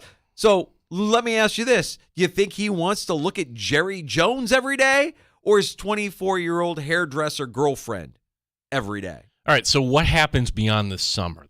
Because I'm assuming they're on Nantucket and they're going on his boat and they're going out to dinner and she's laying on the beach all day. She is enjoying life. And so is he. And then summer ends. And then what? Well, Bill's going to have his job. Like that's where the relationship is going to be tested. But his job will not be anywhere near as demanding as it was as a head coach in the NFL. So he'll actually still be able to spend time with her. It won't be like he's isolated like he is as a head coach where you pour yourself into that job, you're living in an office, you're not leaving, you're not going home. I don't think he's going to want to do that anymore. I mean, sure, you could say he wants the record. He ain't getting the record. The record's going to be Andy Reid. Andy Reid is getting that record. It could be Belichick. Can you imagine Andy Reid someday dating a 24-year-old, though? Sure. I never could have imagined Bill Belichick. This is my theory, that Belichick has lived just this narrow life. He never dated. Yes, he was married. Yes, he had Linda Holiday, but he just couldn't bother with any woman paying attention. And now here comes this young hottie, that gives him a time of day. Sure, it's great. You're enjoying yourself. You have all these options. Like every 40, 50-year-old woman should be upset about this. Dusty Baker's in town. That's what got us on Bill Belichick. Because I mentioned Dusty Baker won a world championship at 73 and Belichick will not. Yeah. Belichick will not have the oldest record. Yeah. So, yeah, if you're at the Wings game tonight, see Dusty, that's actually him. I want to report if Dusty's working on a toothpick like he used to do in the dugout. That was like his signature, right? Like he would work that toothpick and I'd be like, that looks like it hurts. Do you view him positively as a Cub fan? Yeah. Yeah. I mean, he was a nice manager for the Cubs. Never able to get it over, and he wasn't the guy. I mean, always have a softer spot for David Ross, but yeah, Dusty didn't do the Cubs wrong. Dusty was good. Yeah, Giants came very close. Perfect guy for Houston. Yeah, perfect guy. Brayton Wilson, WBEN, our Odyssey sister station in Buffalo, going to join us next. We'll talk some more NHL draft. We'll talk some prospects. We'll talk some Buffalo Sabres with our old pal Brayton. He's on the way next. Your calls are always welcome. 866-4326, 585-866-4FAN.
update. Trade today, sending the 11th overall pick to San Jose. This is in exchange for picks 14 and 42. Pick 42 being a second rounder. Marty Baron saying it's good to have more collateral. How many will they utilize? 7. I think that 14 pick is definitely in play, and one of the second rounder is in play. And then, maybe they move back in the first round even more. But I think 7 picks. We'll get the thoughts of our old friend, Brayton Wilson, WBEN. He joins us next year in the Sports Bar. Second round of the NBA draft is in progress. Right now, Milwaukee on the clock at pick 33. The Lakers are at pick 55. Game 1 of a doubleheader for the Rochester Red Wings. It's Alex Call with a walk-off 2-run homer. Wings win 4-3 over Indy. Gene Battaglia on the Sports Leader, The Fan, Rochester. Top Shelf Sports Talk. You're hanging out in the Sports Bar with Danger and Battaglia on the Sports Leader, 95.7 FM and AM 950, The Fan, Rochester. I'll leave specifics out, but I think it's safe to say that I have a lot of respect for Jeff. He's clearly an elite offensive player in this league. He's done it a long time. He's scored a lot of goals in this league, and I have a lot of respect for Newport Sports, who represents him. All right, let's talk some Buffalo Sabres. Let's talk some NHL draft. Our buddy Brayton Wilson stopping by the Sports Bar. It's been a minute since we've had you on, buddy.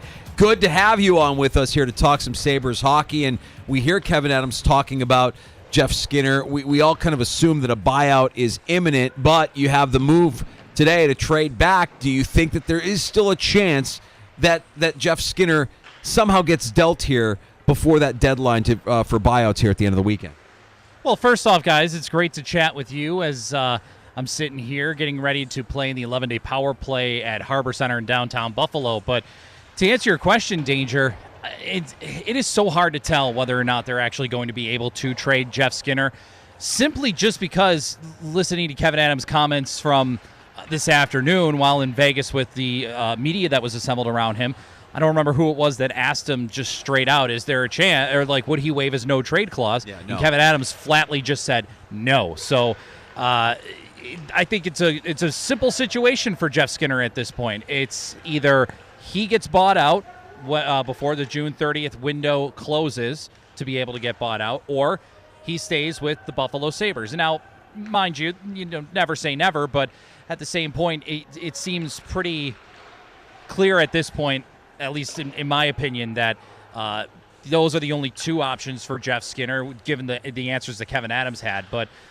if the right move happens to come about, maybe he gets traded to a contender or something like that, then maybe he'd be willing to waive the no-trade clause or no-movement clause to be able to go wherever he wants to go. I seem to recall this from when Skinner was in free agency after the trade from Carolina, that, for family reasons, he only wanted to be, in this area. So with that being said, if he hits the open market, Brain, what kind of market is there actually for Jeff Skinner? Because we view him one way. Do other teams view him differently? Well, it's tough to say. He's a guy that has put up 40 goals in the NHL. He's put up 30 goals multiple times in the NHL, and he's a streaky goal scorer. Once he gets in a groove, it's hard to stop Jeff Skinner, and I think we've seen that multiple times, not just with the Carolina Hurricanes, but also with the Buffalo Sabres. He's played over 1,000 games. He's a grizzled veteran of the NHL. He knows how to put the puck in the net a couple of times in a given night. However, like we said, he's streaky. When he goes on a cold streak, it's often a long cold streak. We don't see him putting the puck in the back of the net as much as we would like to see him getting the puck in the back of the net. And when it comes to a market, if he wants to stay close to home, his home is the greater Toronto area. He could just go join the Maple Leafs if he wants to, if he becomes a free agent. Maybe the Maple Leafs find a spot for him and they sign him to a relatively cheap deal. It's one of those situations where, not to compare football to hockey because, they're two totally different sports, but you look at the Russell Wilson situation a little bit. Russell Wilson took a really cheap deal to go to the Pittsburgh Steelers after getting paid massively by the Denver Broncos. He gets released from his deal, but is still getting paid a lot. Russell Wilson didn't need to take a substantial contract. He took, I think, the vet minimum to go join the Steelers, play for a year, and try to get himself back in a groove and get himself on track again. Is that something Jeff Skinner could do? Maybe. I don't necessarily think that would be the case, but it's something where he's still going to get paid by the Sabres. They're going to pay him, especially if they buy him out. So, at this point, maybe he decides I'm going to go try and get into the playoffs for the first time in my career. After playing 1,000+ games in the NHL with zero playoff experience, he might just decide to do that and move on. And he's going to be a cherished player in this organization for several years. Fans loved him. He enjoyed his time in Buffalo. He loves the community. At this point, why not? Why not go to a market where you have the greatest chance to go play in the playoffs every single year? Toronto would be a good one. Boston would be a good one as well. I mean, there's a plethora of options. He can even go to Tampa Bay or Florida if he wants to, if he's willing to go a little further away. But I think there will be a market for Jeff Skinner if he gets bought out. So the idea that he won't be a Sabre next year might signal a little change and a course correction here with Lindy Ruff now as a head coach. My question, Brayton, is what kind of team do you think Lindy Ruff is trying to build here in terms of the roster, and how different could it look from what we've seen here the last few years with Kevin Adams running things? Well, I think Lindy Ruff definitely is going to want to have a team that's got a little more grit and tenacity to their game. But certainly, Lindy Ruff, compared to when he last coached here in Buffalo, his coaching dynamics have changed quite a bit. He even admits that. He admits that, he went to New Jersey where he had guys like Jack Hughes and he had guys like Nico Hischier and Jesper Bratt. And especially a guy like Jesper Bratt, Lindy seemed like that's a guy that he really fell in love with when he was coaching with the New Jersey Devils. I mean, he was also in Dallas, and he had a good plethora of talented players.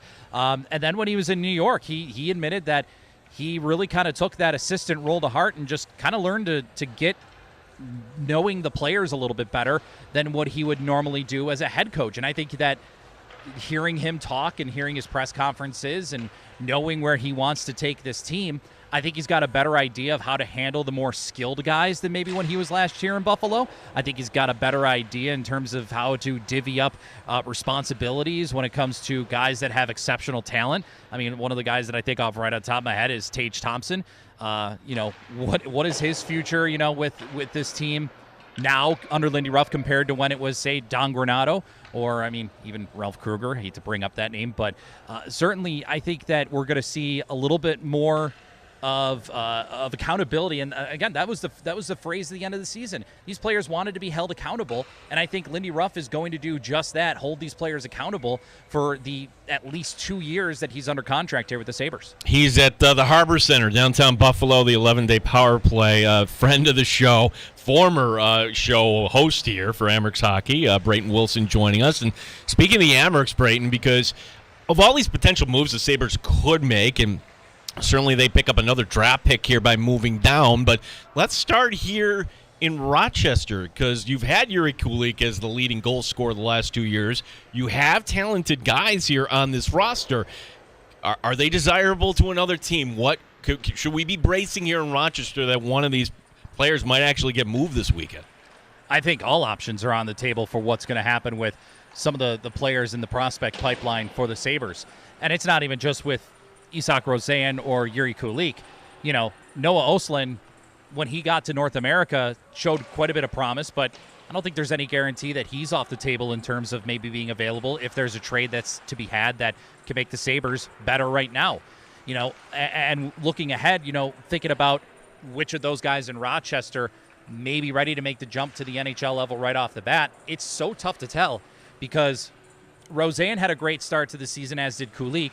Both cooled off for a little bit. Both then got hot again, and then it seemed like in the playoffs, the Syracuse Crunch really battened down the hatches with trying to make sure that both of those guys were not key elements to be able to have them beat the Crunch. And the Crunch did a really nice job shutting those two players in particular down and not giving them the opportunity to really take over games and be an X factor.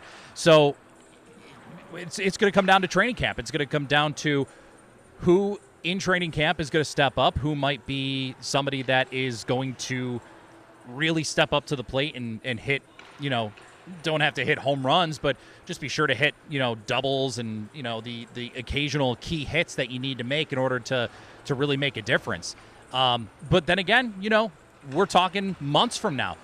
Kevin Adams might get the perfect type of opportunity in trade where he goes and gets a guy that can improve the NHL roster right now, and that trade might include, the 14th pick and Isak Rosen or Kulik and another draft pick or two. certainly I think Kevin Adams has to look at that, because the big picture here is, yes, Rochester's had all the success recently in the organization, but it's time for the Sabres to have that success. It's time for the Sabres to step up and really make a push for the playoffs for the first time in what seems like forever. I know that a couple years ago with Don Granato, they were just a point out, but they want to be able to make the playoffs by March. They want to be able to have a spot pretty much secured late March, early April without even having a concern that they have to push for the final 2 or 3 games in order to secure their spot in the playoffs. So I know if we're talking about a trade, Brayton, that they could include any player in the NHL, and Lindy Ruff might have a type of player that he is targeting. You saw the move today to move back 3 spots, gain an additional second-round pick. There's plenty of theory and reasons why that's a good thing for Kevin Adams in terms of his ability to build the roster. You could have more ammunition to bring in a veteran player who could be impactful immediately, or if you do trade prospects, you have more prospects now to add to the cupboard. Which one do you think is more likely? Do you think Adams is stocking up the ammunition and draft picks in order to make a more desirable deal and a more desirable run, at a veteran player that can impact the Sabres right away? Or do you think the prospects might be a part of that deal, and these extra draft picks are actually going to be supplemental to get more prospects in the pipeline here in Rochester? I think it's a combination of both. I think however it kind of formulates for Kevin Adams to make the right type of deal to go get the player or players that he wants, whether it be in Vegas or whether he makes those picks and then says, all right, we're going to move forward with these picks, and then some of the other prospects in the pipeline are going to be available for trade.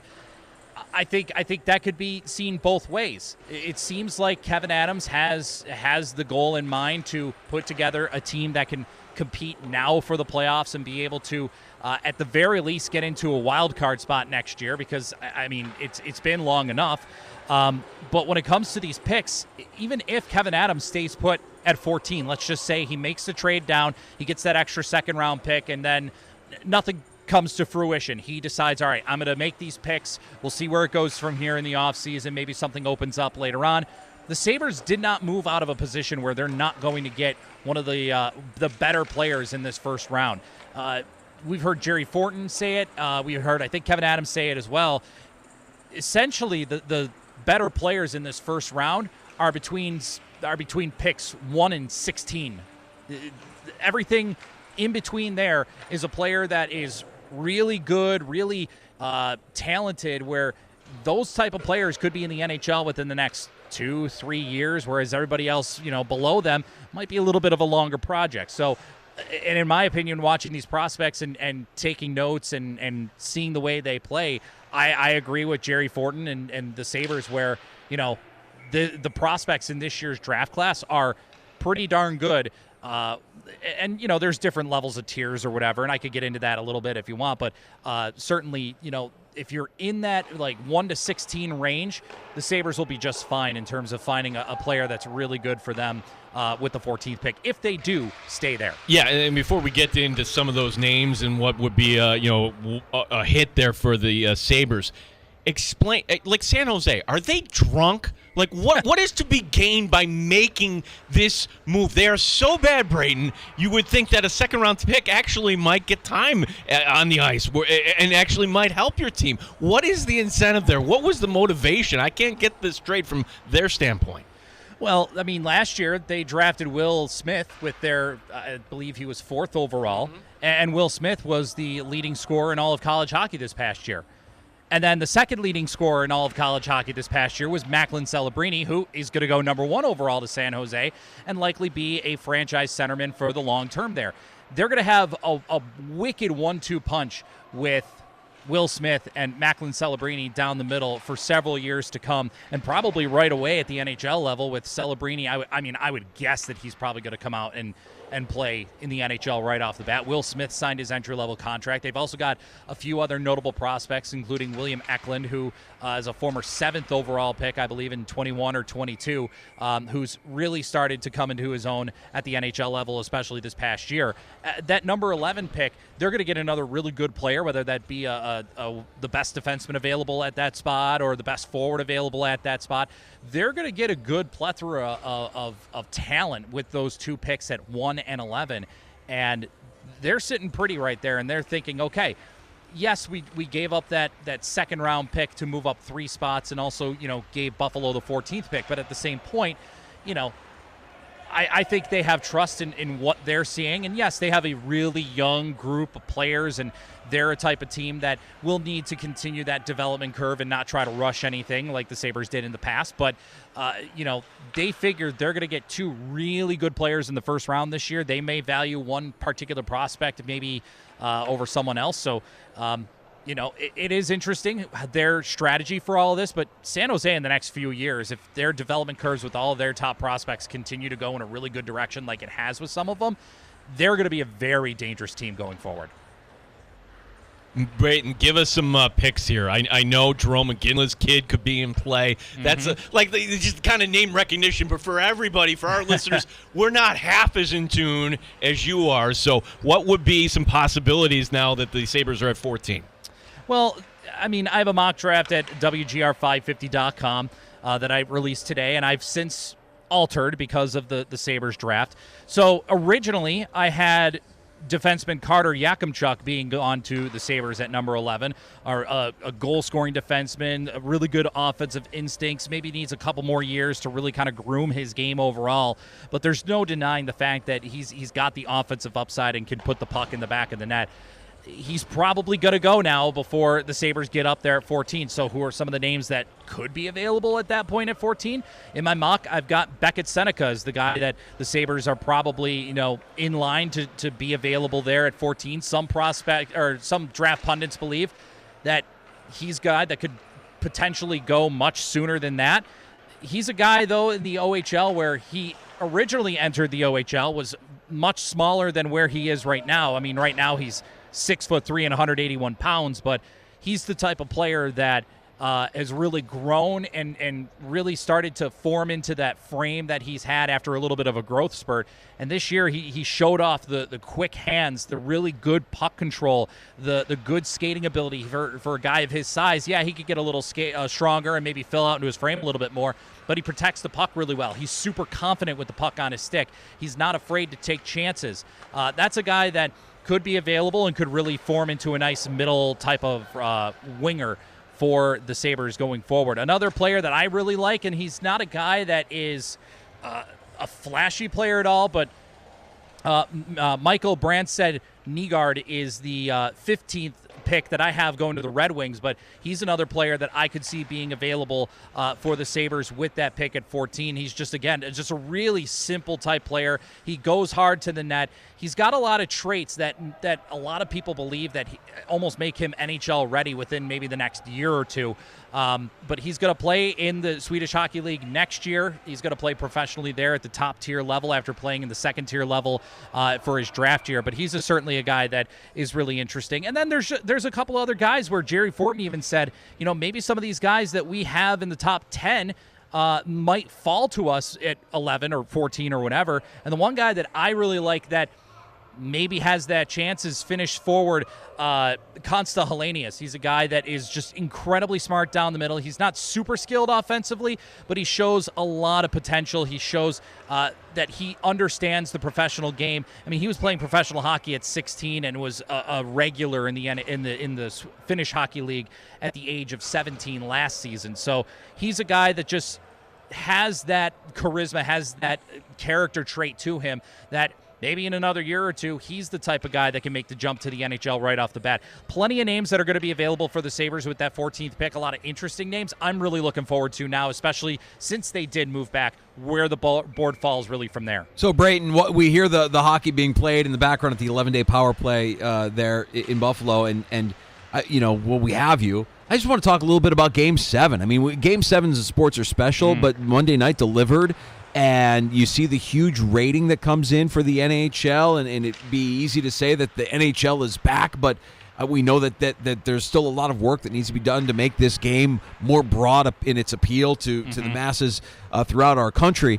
Brayton, I wanted to get your take on Game 7. I wanted to get your take on where you think the game is now and what the NHL needs to continue to do in order to make this sport more accessible, more mass appeal, so that more people care about the sport that we love. Well, Game 7 was maybe one of the best hockey games that has been showcased at the top level in years, it feels like. The Sports Illustrated cover that happened in 94, I think it was, with they were showcasing the Rangers Canucks, I believe it was the Bure Richter save, and said, like, the NHL is hot, the NBA is not. It kind of feels that way right now, because watching a little bit of the NBA Finals was really kind of a dud, because the Boston Celtics Dallas Mavericks series was nothing really entertaining. And yes, Florida got out to the 3-0 series lead. Edmonton battled back to tie the series at 3-3. And then Game 7 was everything you could have asked for. Yes, it was low scoring, but the physicality was there. The desperation was there. The offensive talent was showcased from start to finish in that game overall. I think the NHL is looking at that and licking their chops at the possibilities going forward, just in terms of how much more they can grow the game.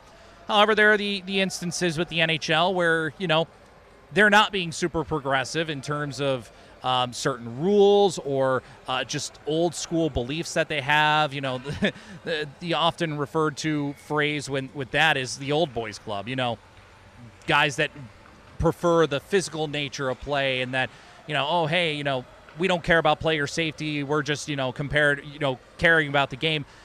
I'm trying to think. It was Game 2, I believe, when Leon Draisaitl elbowed Barkov literally in the jaw, got him up high.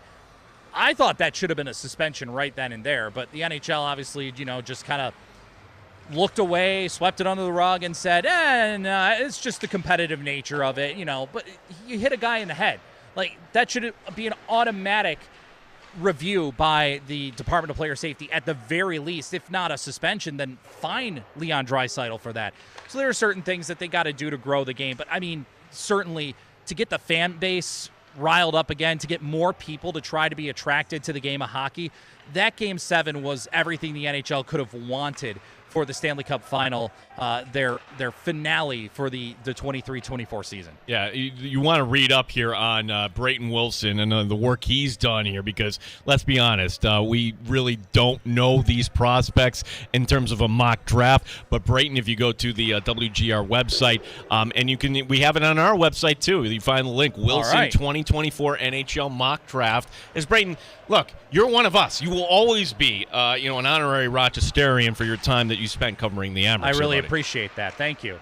It was great to work with you guys. It's great to get a chance to chat with you whenever I get the chance to in the first place. So, I'm hopeful that people can go to the website, whether it be your guys' or ours in Buffalo, take a look at my mock draft and really learn about some of the prospects that I've been getting to watch a little more now that I have a little more time, this offseason, and taking some notes and everything. And get excited, because, again, even if the Sabres don't pick at 14, still not a bad idea to know some of these prospects, right? Yeah, and Brayton, just for those that are uninitiated or don't know, you're at the 11-day power play, and we have people looking at their radios right now or listening in the Odyssey app going, what is the 11-day power play? Talk to us about that. So the 11-day power play, this is the 7th year of the 11-day power play, where the community shift. It all started in 2017. Mike and Amy Lezakowski. Amy Lezakowski is a former cancer survivor, but she and her husband, Mike, created this concept of playing for 11 straight days, breaking a Guinness World Record for the longest played hockey game in the world. And they did that not once, but twice. They did it during a pandemic as well in 2021, breaking the world record once again. And since then, it's been a community shift effort where people in the community put together their own teams, their own players on their rosters. Everybody fundraises money for Roswell Park. Also benefits Camp Good Days, Make-A-Wish Western New York, and the Oshai Children's Hospital and Roswell Park blood disorder program as well. So a really good cause out here in Western New York. The 7th year that we've been doing this. This is my 5th year playing now in the 11-day power play after a couple of years with COVID and injury that I couldn't do it. But just a really good cause. 11daypowerplay.com, I believe, is the website for people that want to check it out. And guys are going to be playing down here until Sunday. So if you happen to be in Buffalo over the weekend and you're looking for maybe something to check out over the weekend, feel free to come on down to Harbor Center, come up to the rinks, and watch some guys play some hockey who some of them have multiple shifts. Some of them, like myself, only have one shift, but it's all going for a good cause. It's to put cancer on ice. Well, look, Brayden, I have no doubt that your one shift, you will look more energetic than Connor McDavid did after 16 minutes there in the third period on the ice. I mean, I can go from one blue line to the next, and Connor McDavid could probably skate circles around me while I'm doing that. So I'm flattered, Gene, but we know that I can't skate or do anything like Connor McDavid. He's in a world of his own in terms of his talent on the ice. Brayden, great hearing your voice, man. Thanks for making some time for us. Enjoy your weekend. Let's do it again real soon. Sounds good, guys. Enjoy your weekend as well, and enjoy some time off as well for the summer. Thanks, man. Thanks, Brayden Brayden. Wilson, WBEN in Buffalo, stopping by the sports bar there live from Harbor Center for the 11-day power play and sharing some thoughts here with his mock draft up now at thefanrochester.com. Yeah, I don't necessarily really care about any of these prospects, but I just want a little size. That's kind of what I want. The Sabres have drafted these small, which they've been all pretty good, but I want somebody that's going to bang somebody around, either the forward or the defensive position. You see what Florida put out there. You see what Edmonton has. You see what all those playoff teams had. And, yeah, there is some intimidation. There's some size. It's the theme that we kind of keep going back to. They're teams that you don't want to play against. They make life hell for you when you play against them because of their physicality, because of their size. So that's my hope as well. The Sabres have some size, but it's not like you're seeing Tage Thompson, using that size in any physical sort of way. I think he uses his size for offensive purposes, for that reach, right? So we'll keep tabs on it here, see whether or not the Sabres hold on to that number 14 pick now. And we'll discuss a little bit more here as we get to happy hour in the sports bar, what it all might mean for this weekend. Yeah, as we've got time for your calls. And, again, this is going to be our last hour here for like a week here. Sorry, folks. 866-4FAN, 866-4326. You're listening to the Sports Bar with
HD2 Rochester and streaming online and in the Odyssey app at The Fan Rochester. The sports leader, 95.7 FM and AM 950. The Fan Rochester, an Odyssey sports station.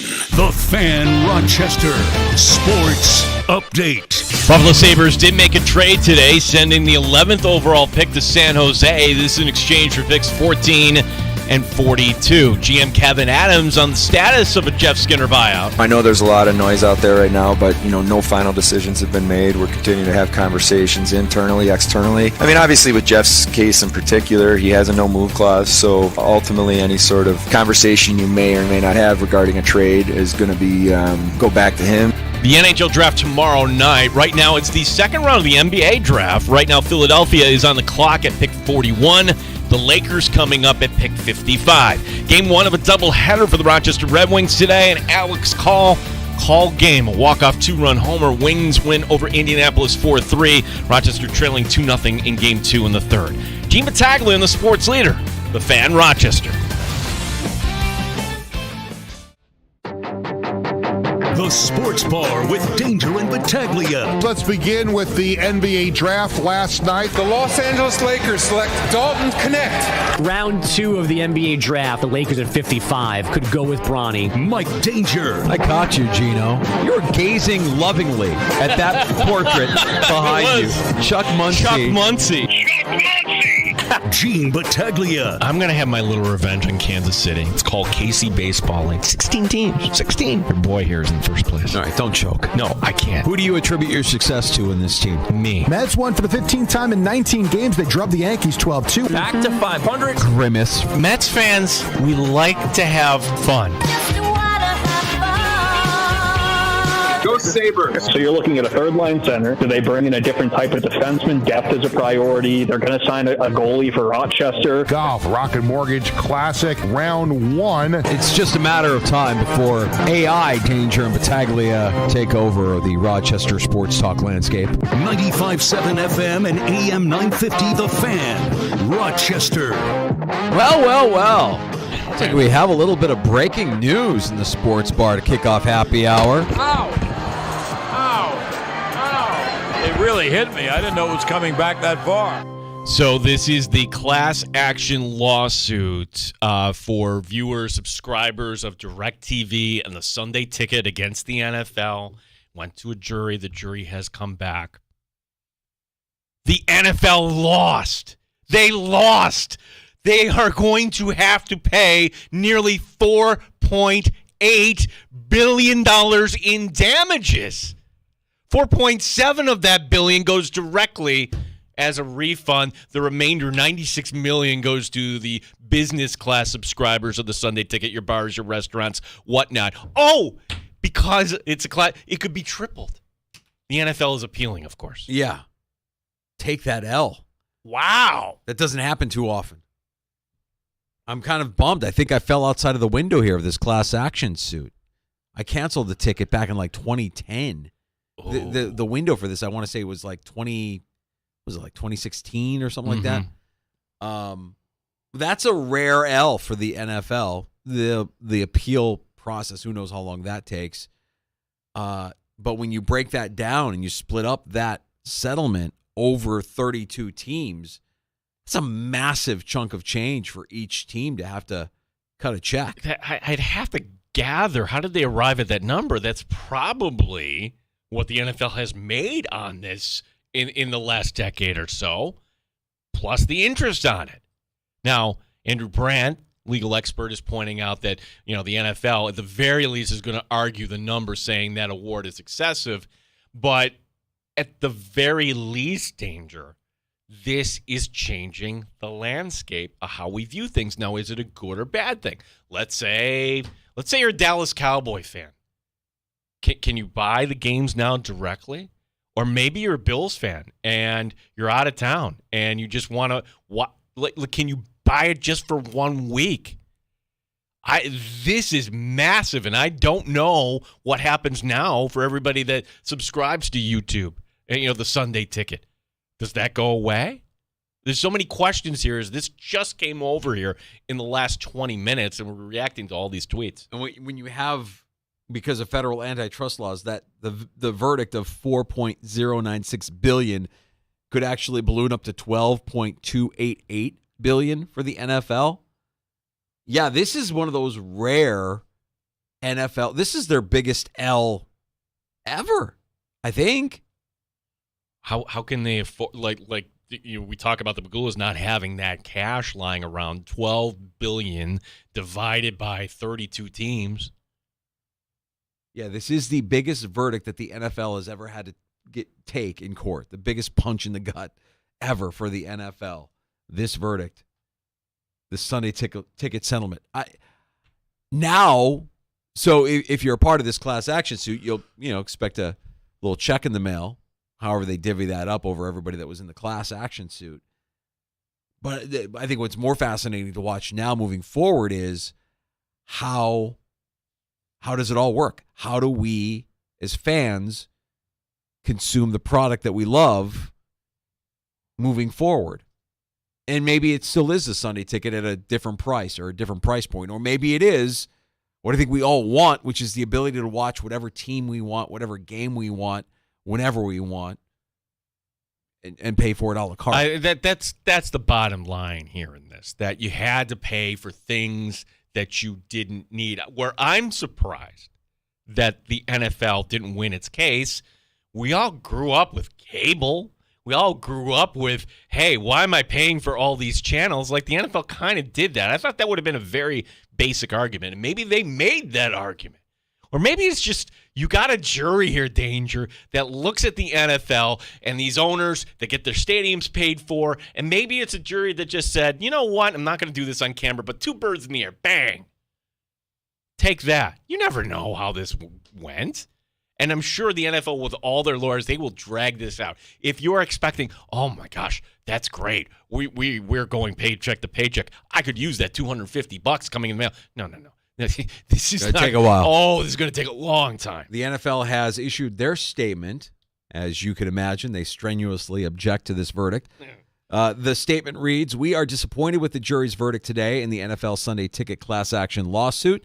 We continue to believe that our media distribution strategy, which features all NFL games broadcast on free over-the-air television in the markets of the participating teams, and national distribution of our most popular games, supplemented by many additional choices, including Red Zone, Sunday Ticket, and NFL Plus, is by far the most fan-friendly distribution model in all of sports and entertainment.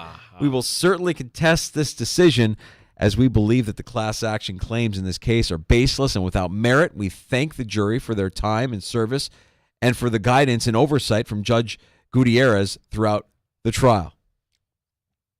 Okay, they're pointing out free network television. Like if you're CBX, NBC, Fox, ABC, like, are you taking this, well, where are they going to make up the difference? Oh, instead of 2 games on Christmas, we can move more games over to this platform, more games over to that platform. Are we going to, in the future, get – I think that was the way it was heading already. Like, we can all kind of agree that they were going to, like, move more of these games to a pay platform and make more money. Or maybe we do get to the Super Bowl someday. That's how they're – Danger, you're allowed to change your opinion. And I had the opinion that it would never, ever, ever happen, a pay-per-view Super Bowl. Oh, no, it's happening. They got to make up this money somehow. The NFL could take this all the way to the Supreme Court. They could appeal this all the way up the chain, where you would need one of the 9 justices, or I should say one of the 9 justices, has a Super Bowl ring given to them by Jerry Jones back in the 90s. So there's that. Hey, that ring?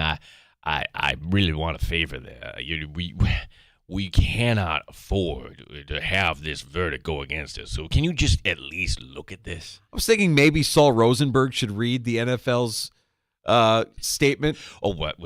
Me as Jerry Jones? I sound a little like fire coordinator. I'm just very upset right now. I'm very upset. I just wanted to watch my favorite sports game, and then I turn on the TV, and I'm watching the Cleveland Browns. I didn't sign up to watch the Cleveland Browns. I want to watch my team. Who's your team, Saul? My team, I'm New England Patriots. I like the Patriots. I'm a big Bill Belichick fan. I'm going to sue him after this, too. I'm very upset. I want my punitive damages. I wanted to watch Bill Belichick because I wanted to see his 24-year-old girlfriend. And instead, the NFL threw me down the stairs. I lost my shoes and my glasses, goddammit. I want what I deserve.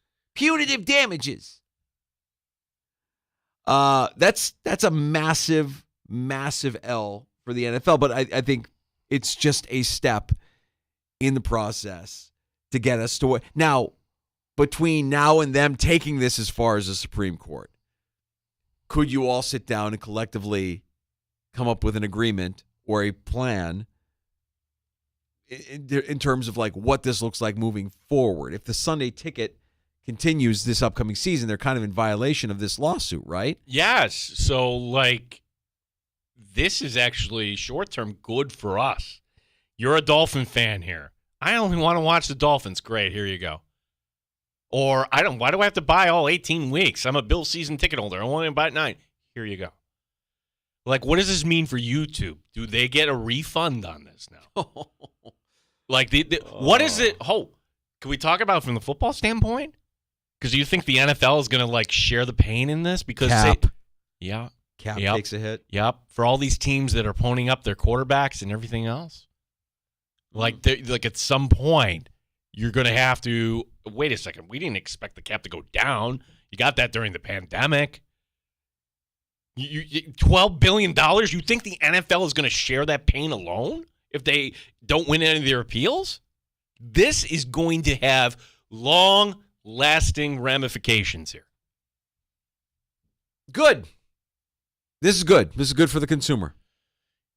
It's bad for the NFL. It's bad for the NFL owners. The NFL. Is it bad for the Buffalo Bills? Meaning, here's Jerry, and now in this new model, instead of the all for one, we're the NFL when it comes to now will you have the big market team saying, all right, enough of this stuff. I'm the Cowboys. Why do I have to share with little old Buffalo? Yeah, that's the only way that this works for them long term is a revenue sharing model with subscriptions to individual team packages. So if you're if you're a fan of a team that's out of market and you want to watch every game, let's say you're an Eagles fan and you want to watch every Eagles game, what are you willing to pay annually to be able to watch, or pay per game to be able to watch the Eagles? That's fine, but the Eagles don't get all of that money. They have to throw it into a pot to share it 32 ways. Well, the one thing I always wondered was you look at the model of yes. That was the groundbreaking thing. George Steinbrenner got sick of dealing with MSG. You know what? Screw you. I'm going to go make my own network. And he did. And he made a lot of money, and other teams looked at that, but it doesn't work everywhere. In the NFL, even though every 32 team you have your fan bases, would it work in Buffalo? No, it wouldn't work in Buffalo. We can't even we have to MSG West. That's not. My point is, what would a Dallas Cowboy channel do? Like, if you had owners that were willing to break off, like this whole NFL of keeping everyone in line, this is the biggest test ever for Roger Goodell. Because if you had a Jerry Jones saying, that should be my money and my subscribers, and I could get, Texas football and high school football and everything else, it's a huge opportunity. And I'm wondering, why did the NFL pull back on the NFL Network? Oh, they're trying to sell it. Okay, that's probably the reason. But were they hedging a little bit knowing the NFL Network exists because you can't have 32 individual team networks? But maybe you do now. And maybe one makes a lot of money like the Dallas Cowboys. And maybe you have a little streaming thing in Buffalo. I don't know, but I think there's an opportunity there for these bigger national teams. Or does the NFL partner with a Disney and ESPN, not just to sell off the NFL Network, but also to sell the rights to each individual team's network? Right. So instead of NFL Network, you have NFL Network Eagles or whatever it is. Right.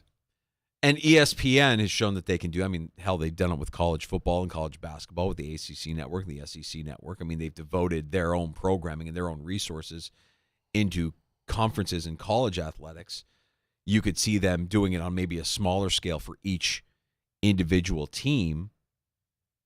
Going to be an interesting thing to watch here over the course of the next few months and potentially years, depending on how high up this goes. But you know that the NFL isn't going to take a $12 billion punch to the face lightly. They're going to fight that for everything that they can. Well, of course, this story is not on NFL.com. It's not on Yahoo.com. It's not on ESPN.com. Like, this is a huge headline here. And maybe they're waiting for the Associated Press story to come around. Or maybe that's, the NFL partners don't want to embarrass the NFL by putting this front and center, this huge story, this massive amount they have to pay. Again, if you're just kind of getting in your car, the NFL lost its class action lawsuit that was filed against them. DirecTV consumers, you're going to get a refund if once all the appeals are done. It's close to it's over $4 billion. And with federal antitrust laws, it could be 12. It could be $12 billion. It will be $12 billion that the NFL is now going to appeal. And again, like, if this went all the way to the Supreme Court, maybe nothing changes. But for now, that's the biggest loss the NFL has ever absorbed.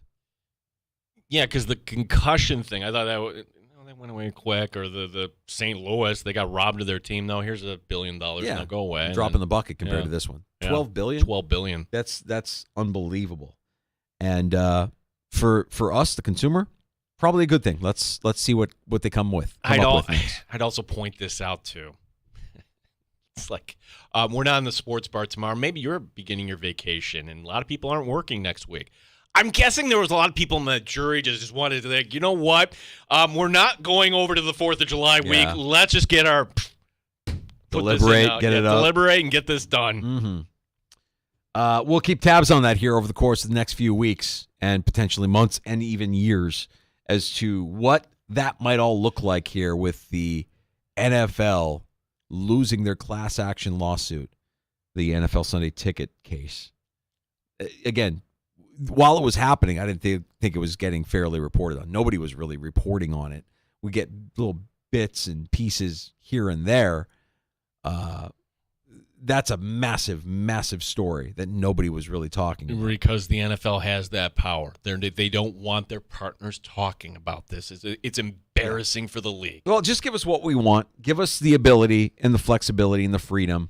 And you know what will happen? It will actually end up being probably right around the same price that you're paying every year for DirecTV's Sunday Ticket, right? Or YouTube's Sunday Ticket. It'll probably end up being the same thing. This is the same deal that we went through when everybody said, "Oh, I got to cut the cord. We're going to save some money." You saving money when you look at how many streaming packages you subscribe to? Well, I think what is the price if you wanted to buy the Sabres directly for a season? MSG, you can do that now. I think it's like $300. Right? Is that saving money if you're buying? Yeah. Usually it continues to kind of go in one direction, and it's not usually you who's getting over on the company. It's usually the company getting over on you. You're not really saving money. You have what you want. You have the ability and the a la carte freedom to pick whatever you want to stream or to watch, but you're not really saving money. Maybe that's the direction that it goes when it's all said and done. ESPN just put it up. NFL ordered to pay $4.7 billion in damages, but again, that'll be tripled. Punitive damages. Oh, we haven't even gotten to the punitive damages yet. Oh, there's more? Yeah. Oh, I don't like that Roger Goodell. He's mean. He likes it when people boo him. They boo him. They call him names. Do you know when this lawsuit was originally filed? It was a while ago. This is the one that originated from a sports bar in Oregon, I want to say, right? It was, well, close. I could see why you would think it was Oregon. It was in San Francisco, and the bar was called the Mucky Duck. That's what it was. I'm sorry. Yeah, Mucky Duck. This was in 2015. Yeah. It took nearly a decade for it to get to this point. And with appeals, you may be waiting on getting that check in the mail for who knows how long. The Sabres made a move here before we get to Friday night's first round, tomorrow night's first round of the NHL draft. Kevin Adams doing a deal with the San Jose Sharks to move back 3 places in round 1 to now pick 14 and to add an additional second round pick. So now the Sabres have 2 picks back-to-back in the second round, and they move from 11 to 14. San Jose is stupid. That is a poorly run organization. I cannot. Somebody explain to me what the logic there is, because you don't know who's going to be on the clock at 11. You gave up a second-round pick to move up 3 slots. Yay, you. For Buffalo, that's a no-brainer, because in this draft, you can make the case of, they're kids, basically. It gives you more options here, Danger. You could move that first-round pick. You could move that first and second-round pick. Or you could move, dare I say, Roseanne or Kulik or whatever it is, and those first and second round picks now become your new pipeline here in Rochester, but it just gives you more options to go out and get some more help that is a little more tailor-made to win now. Tailor-made to win now and ready to play a different brand of hockey that I think Lindy Ruff is going to try and instill from day one. And it's the thing that we keep hearing when we talk to all of our Sabres insiders. This team needs to be more challenging to play against. They need to be more miserable to play against. They need to make life miserable for the teams that they're playing against. Physicality, size, a little bit of a mean streak. They haven't had it. They don't have it. No, and if somebody hits you, you got to make sure that you're getting back. I haven't seen that in years in Buffalo. Yeah. Well, you hope that Lindy is able to instill that in the guys that he does decide to keep on board, and certainly bring in the guys that can add more to that. We'll see if the Sabres stay put there at 14 or if that's part of a bigger plan, a bigger deal. Jeff Skinner, still a Buffalo Sabre. They have not officially bought out his contract. They have also not traded him. But when asked about whether or not Jeff Skinner would be willing to waive his no-movement clause, Kevin Adams said definitively, no, he will not waive his no-movement clause. We were joined earlier by Dennis Bernstein, and this came up in the context of the Linus Ullmark trade going from Boston to Ottawa. Like, wait a second. What? Well, because this was Boston giving Linus the no-trade clause, and part of free agency, Danger. That was it more of a mistake to give Jeff Skinner all that money or the no-trade clause? Yeah, I would say maybe the latter here, because that's where we are. Well, Gene, why wouldn't he want to just waive it if you could work out a deal with Toronto? Because Jeff Skinner doesn't want to hurt the future team that he's going to, basically. Yeah, I mean, and furthermore, I don't know that you're trading him with Toronto. I don't know that Toronto is making that move. You know what I mean? I don't know if Toronto would want him anyway. Right. Yeah. But that, I mean, if you believe what we've heard all along with Jeff Skinner, he likes this area. He wants to be close to this area. Then Toronto makes a lot of sense. Boston makes a lot of sense. There's a handful of teams in the Northeast that maybe, when he becomes a free agent, you see him land with, obviously at a different rate. So we'll see what goes on with Jeff Skinner here. The deadline here, I want to say, is Sunday afternoon for them to buy out. Yep. So free agency begins on Monday the 1st, Sunday being the 30th. So the NHL, get a load of this. You have the draft tomorrow night and then the second round, and then you have buyouts, whatnot. Free agency on Monday. The NHL also announcing today that next year's schedule gets released on Tuesday. The NHL, for a lot of things they do wrong, at least they're doing this right in terms of winning the news cycle here in one of the slower parts of the sports calendar. Let's get to a round of shots next in the sports bar. Yeah, and one of the things in shots, we could have breaking news as far as will Bronny get drafted. They're 10 spots away. This is weird, is it, not having a draft going on right now in the afternoon? I love it. Yeah, the second round of the NBA draft, and we'll go over some of the picks today. And yes, we'll keep you updated. Bronny has not been drafted yet, but then again, the Lakers have yet to make their second round pick. Right. We've got those stories and more coming up in shots. All right, we have time for your calls for last call as well. That's coming up before 6 o'clock at 585-866-4FAN, 866-4326. You're listening to the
update. Breaking news here in the sports bar. The NFL has lost the class action lawsuit. Subscribers to the Sunday NFL Ticket have been awarded a total of $4.7 billion, which gets tripled to over $14 billion because of federal antitrust laws.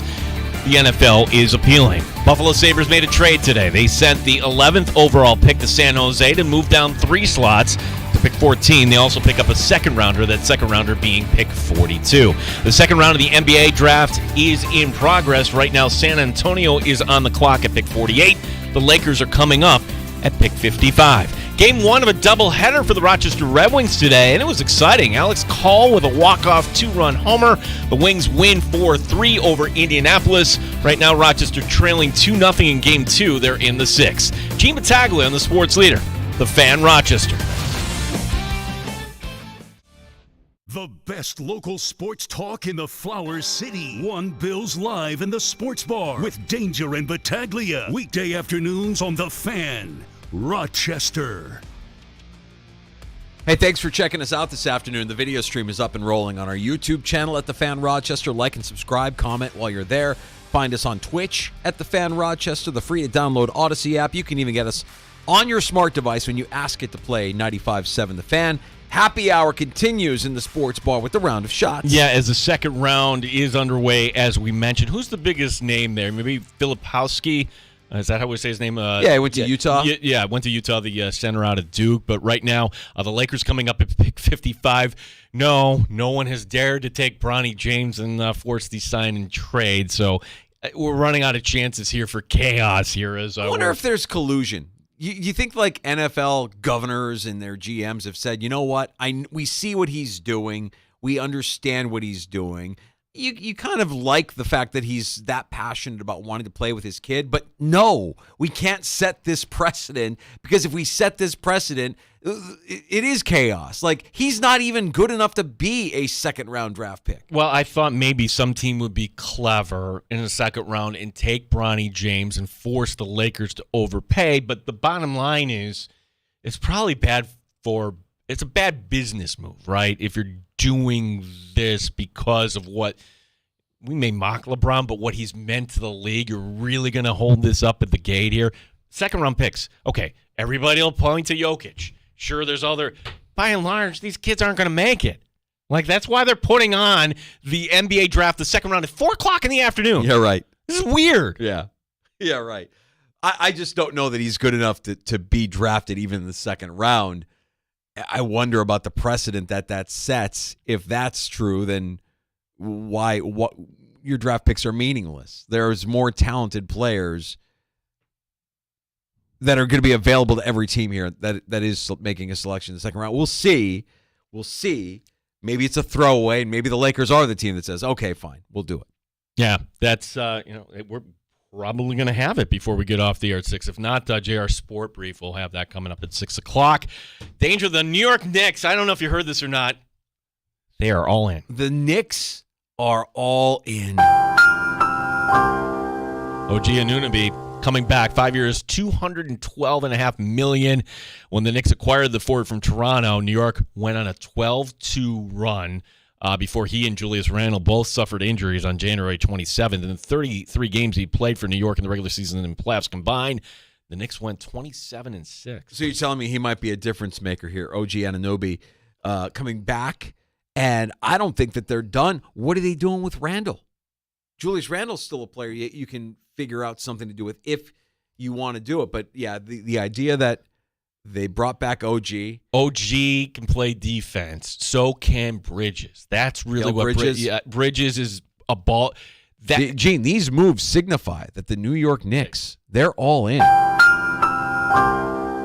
As if they weren't before they made these moves. But, yes, now they've shown everybody how all in they are. Did you see the story about Jets wide receiver Randall Cobb? Now we can be like, haha, why is he still in the league? But this is actually scary. He and his wife Aida posting on Instagram that they're lucky to be alive after their family escaped a fire at their home in Nashville. A Tesla Charger is to blame. Yeah. Caught on fire in their garage. It spread instantly. Joint statement posted by the Cobbs. They thanked the Nashville Fire Department for their swift action, helping rescue the family dog, Louie.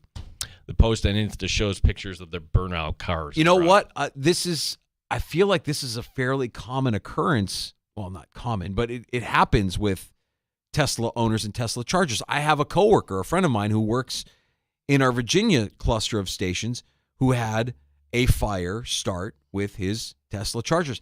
He was awarded a massive settlement, because it burned down his house and ruined the cars. And well, this is like a problem for Tesla because your friend doesn't have a high. I would think NFL wide receivers showing pictures with millions of followers. That's not good for business there, and like they'll figure it out, I suppose. One of the big names that is rumored to be on the block, Leon Draisaitl of Edmonton. What a week this has been. They Game 7, and wait a second, they might be moving on. Well, what's this all about? He's eligible to sign an extension on July 1st. Doesn't sound like he wants to do that, Danger. Rather see what happens after this year. We're joined by. Why are you so pissy? Yeah, that Leon. Well, apparently he's dating someone in L.A., and we were joined by Dennis Bernstein. He sees Draisaitl perhaps taking it to free agency, maybe ending up as a King. But again, that would be after this year. Also, the fact that, well, wait a second, does he want to be the guy? And this is, the classic example being here, Kobe and Shaq. Draisaitl will always be second fiddle to McDavid in Edmonton. Yeah, he will. But be careful what you wish for. He could go off trying to be his own star, his own guy, and it might fail miserably.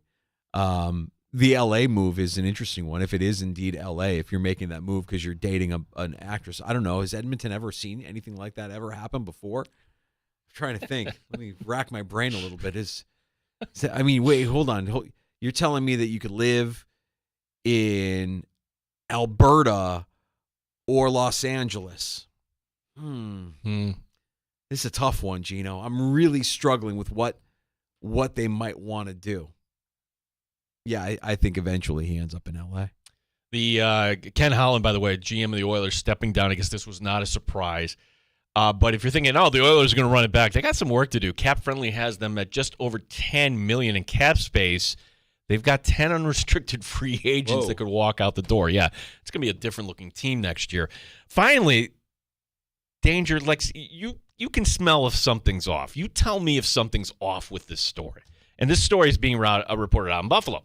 The Savannah Bananas, we love them, right? Like they're a lot of fun. Yeah, they're a lot of fun. They're coming to Buffalo next week. Like the weekend. Harlem Globetrotters of baseball. Yeah, and like if you were thinking, getting tickets, you'd have to go to the secondary market. These tickets were long gone. They were put on sale in October. But this week, if you bought a ticket, you got an email.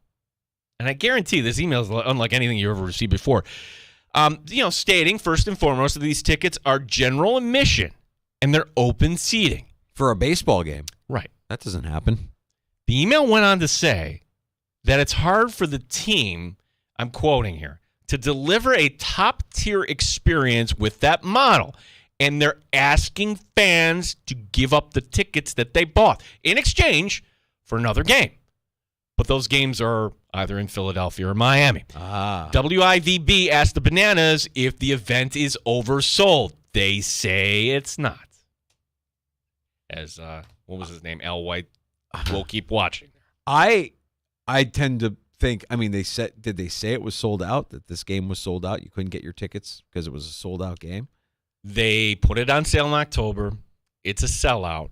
And now people are getting an offer to turn in their tickets because of the general seating that they want to make sure that it's a good experience for everybody. I don't know. Maybe they're lying about it being a sellout. Maybe people haven't bought tickets to the Savannah. Like, do you know people that have bought tickets to see the Savannah Bananas? Not here. Are they thinking that they're a bigger draw than they actually are? No, I by think saying you're a sellout, you're inflating your demand. You're saying, okay, we've got this demand. We sold out. We sold all these tickets. Oh, I see what you're saying. So like they're saying, hey, we're sold out, and that they're looking at sales in Philadelphia, Miami, and other places like, all right, we need to kind of right. Like I always look sideways at the musician or the artist that cancels a large chunk of their tour because they need rest or their vocal procedure. Like there's instances when I hear that, I'm like, yeah, okay. You're not selling enough tickets. You're going to lose money. And they're not in the business of losing money. So if they're going to lose money, they'll come up with whatever excuse they can come up with to lose money. Remember when Dave Grohl of the Foo Fighters fell off a stage and busted up his leg? Foo Fighters didn't cancel any shows because they stood to make money at those shows. They fashioned a throne and they let him go up on stage. He sat in his throne and they still performed with his busted up leg. Why? Because it was a sold out. It was a literally sold out show, and they're making money. If they're losing money on the show, they will come up with whatever excuse they need to come up with. And I think sporting events are the same deal. Right. This is not your typical sporting event. It's just kind of it's an event. I think we just say that like a concert. I think the Savannah Bananas need to find a way to scale their products so that they can go places like the Harlem Globetrotters do and know that no matter what, even if we don't sell out, it's going to be profitable. They sold out at Fenway Park. And I'm my read on this, well, I think you and I both agree. Something smells here. And you say it's one way. I think it's just they oversold it. If they were going with GAs, oops. We actually went past the capacity. What are we going to do? They're saying everything is okay. Yeah. And maybe they pull it off that everything's okay. And with any event, you get some no-shows always or people that forgot about it and just can't go. But something rotten in Denmark. Yeah. No question about it there with the Savannah Bananas and their trip to Buffalo next weekend. I would love to tell you that we're going to be here to talk about it, but we're not. No. So please, spare me your July 1st Bobby Bonilla Day tweets. Oh, you should be in a good mood. You shouldn't even be worried about that, Gino. If anybody gives you a hard time. Listen, we had somebody dressed as Grimace. That's what I was going to say. Pounding a beer last night. All you need now is just, if somebody gives you a hard time, just shoot back a image of Grimace. Like, do you want to be grouchy Philadelphia fan? Do you want to be angry Braves fan? Or you want to be the fun fan, like the Bills fan? Very base? interesting that you mentioned the Braves and the Phillies because you're two nemesis over there at 13. One's a Braves fan and one's a Phillies fan. I would not be talking smack. I'm not talking smack. I'm pointing out the obvious. I would not. We have more fun. All right, Gene. Very, very, very. Tread lightly, pal. You got to tread lightly here. Don't get too over your skis. They're having fun. They're playing loose. They made the Yankees look terrible. Things change quickly in New York. They do. They really do. Quick break. Last call next. You can join us at 866-4326. 585-866-4FAN.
And Battaglia on the Sports Leader, 95.7 FM and AM 950 The Fan, Rochester. You can find us on Elon's Twitter. That's X, at The Fan Rochester. Jack, one of our regulars. It's his real name, by the way. Is Jack a real name? Are you moving the goalposts? No, Jack is not a real name, but Jack, our friend Jack, the photographer, showed me his license. But it's not a real name. It's not a real name, but it is his real name. Okay, it's his name, but his name is not a real name. There we go. Jack, congratulations on being named something that isn't real. Your name isn't real. Jack tweeting us is still one of my favorite takes of all time. He came me in a rant about Jack Eichel, and like that was my parting Jack's shot. not even a real name. Jack tweeting us at the Fan Rochester. Wow, the Sabres get pick 42 with San Jose. That was Chuck's number with New Orleans. Signed Jack, the president of the Avon chapter of the Chuck Muncie fan club. A little added visual for you on the stream if you're watching us on YouTube, on the Fan Rochester YouTube channel, or on Twitch at the Fan Rochester. Thanks, Jack. Yes, we have the Chuck Muncie photo as our new addition to our new studios here.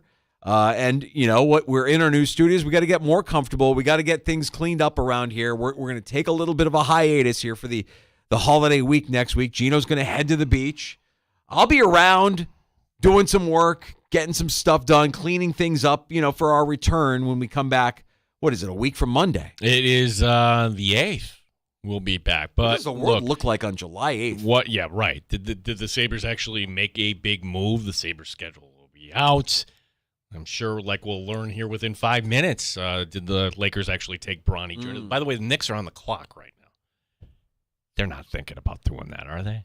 Can you imagine LeBron James and Thibodeau trying to sort through their differences? They're like one guy's, needs a day off here, a day off there. Thibodeau's no, don't do it. But Dolan would be like, this would be great. No, don't. No. Yeah, you want no part of it at this point.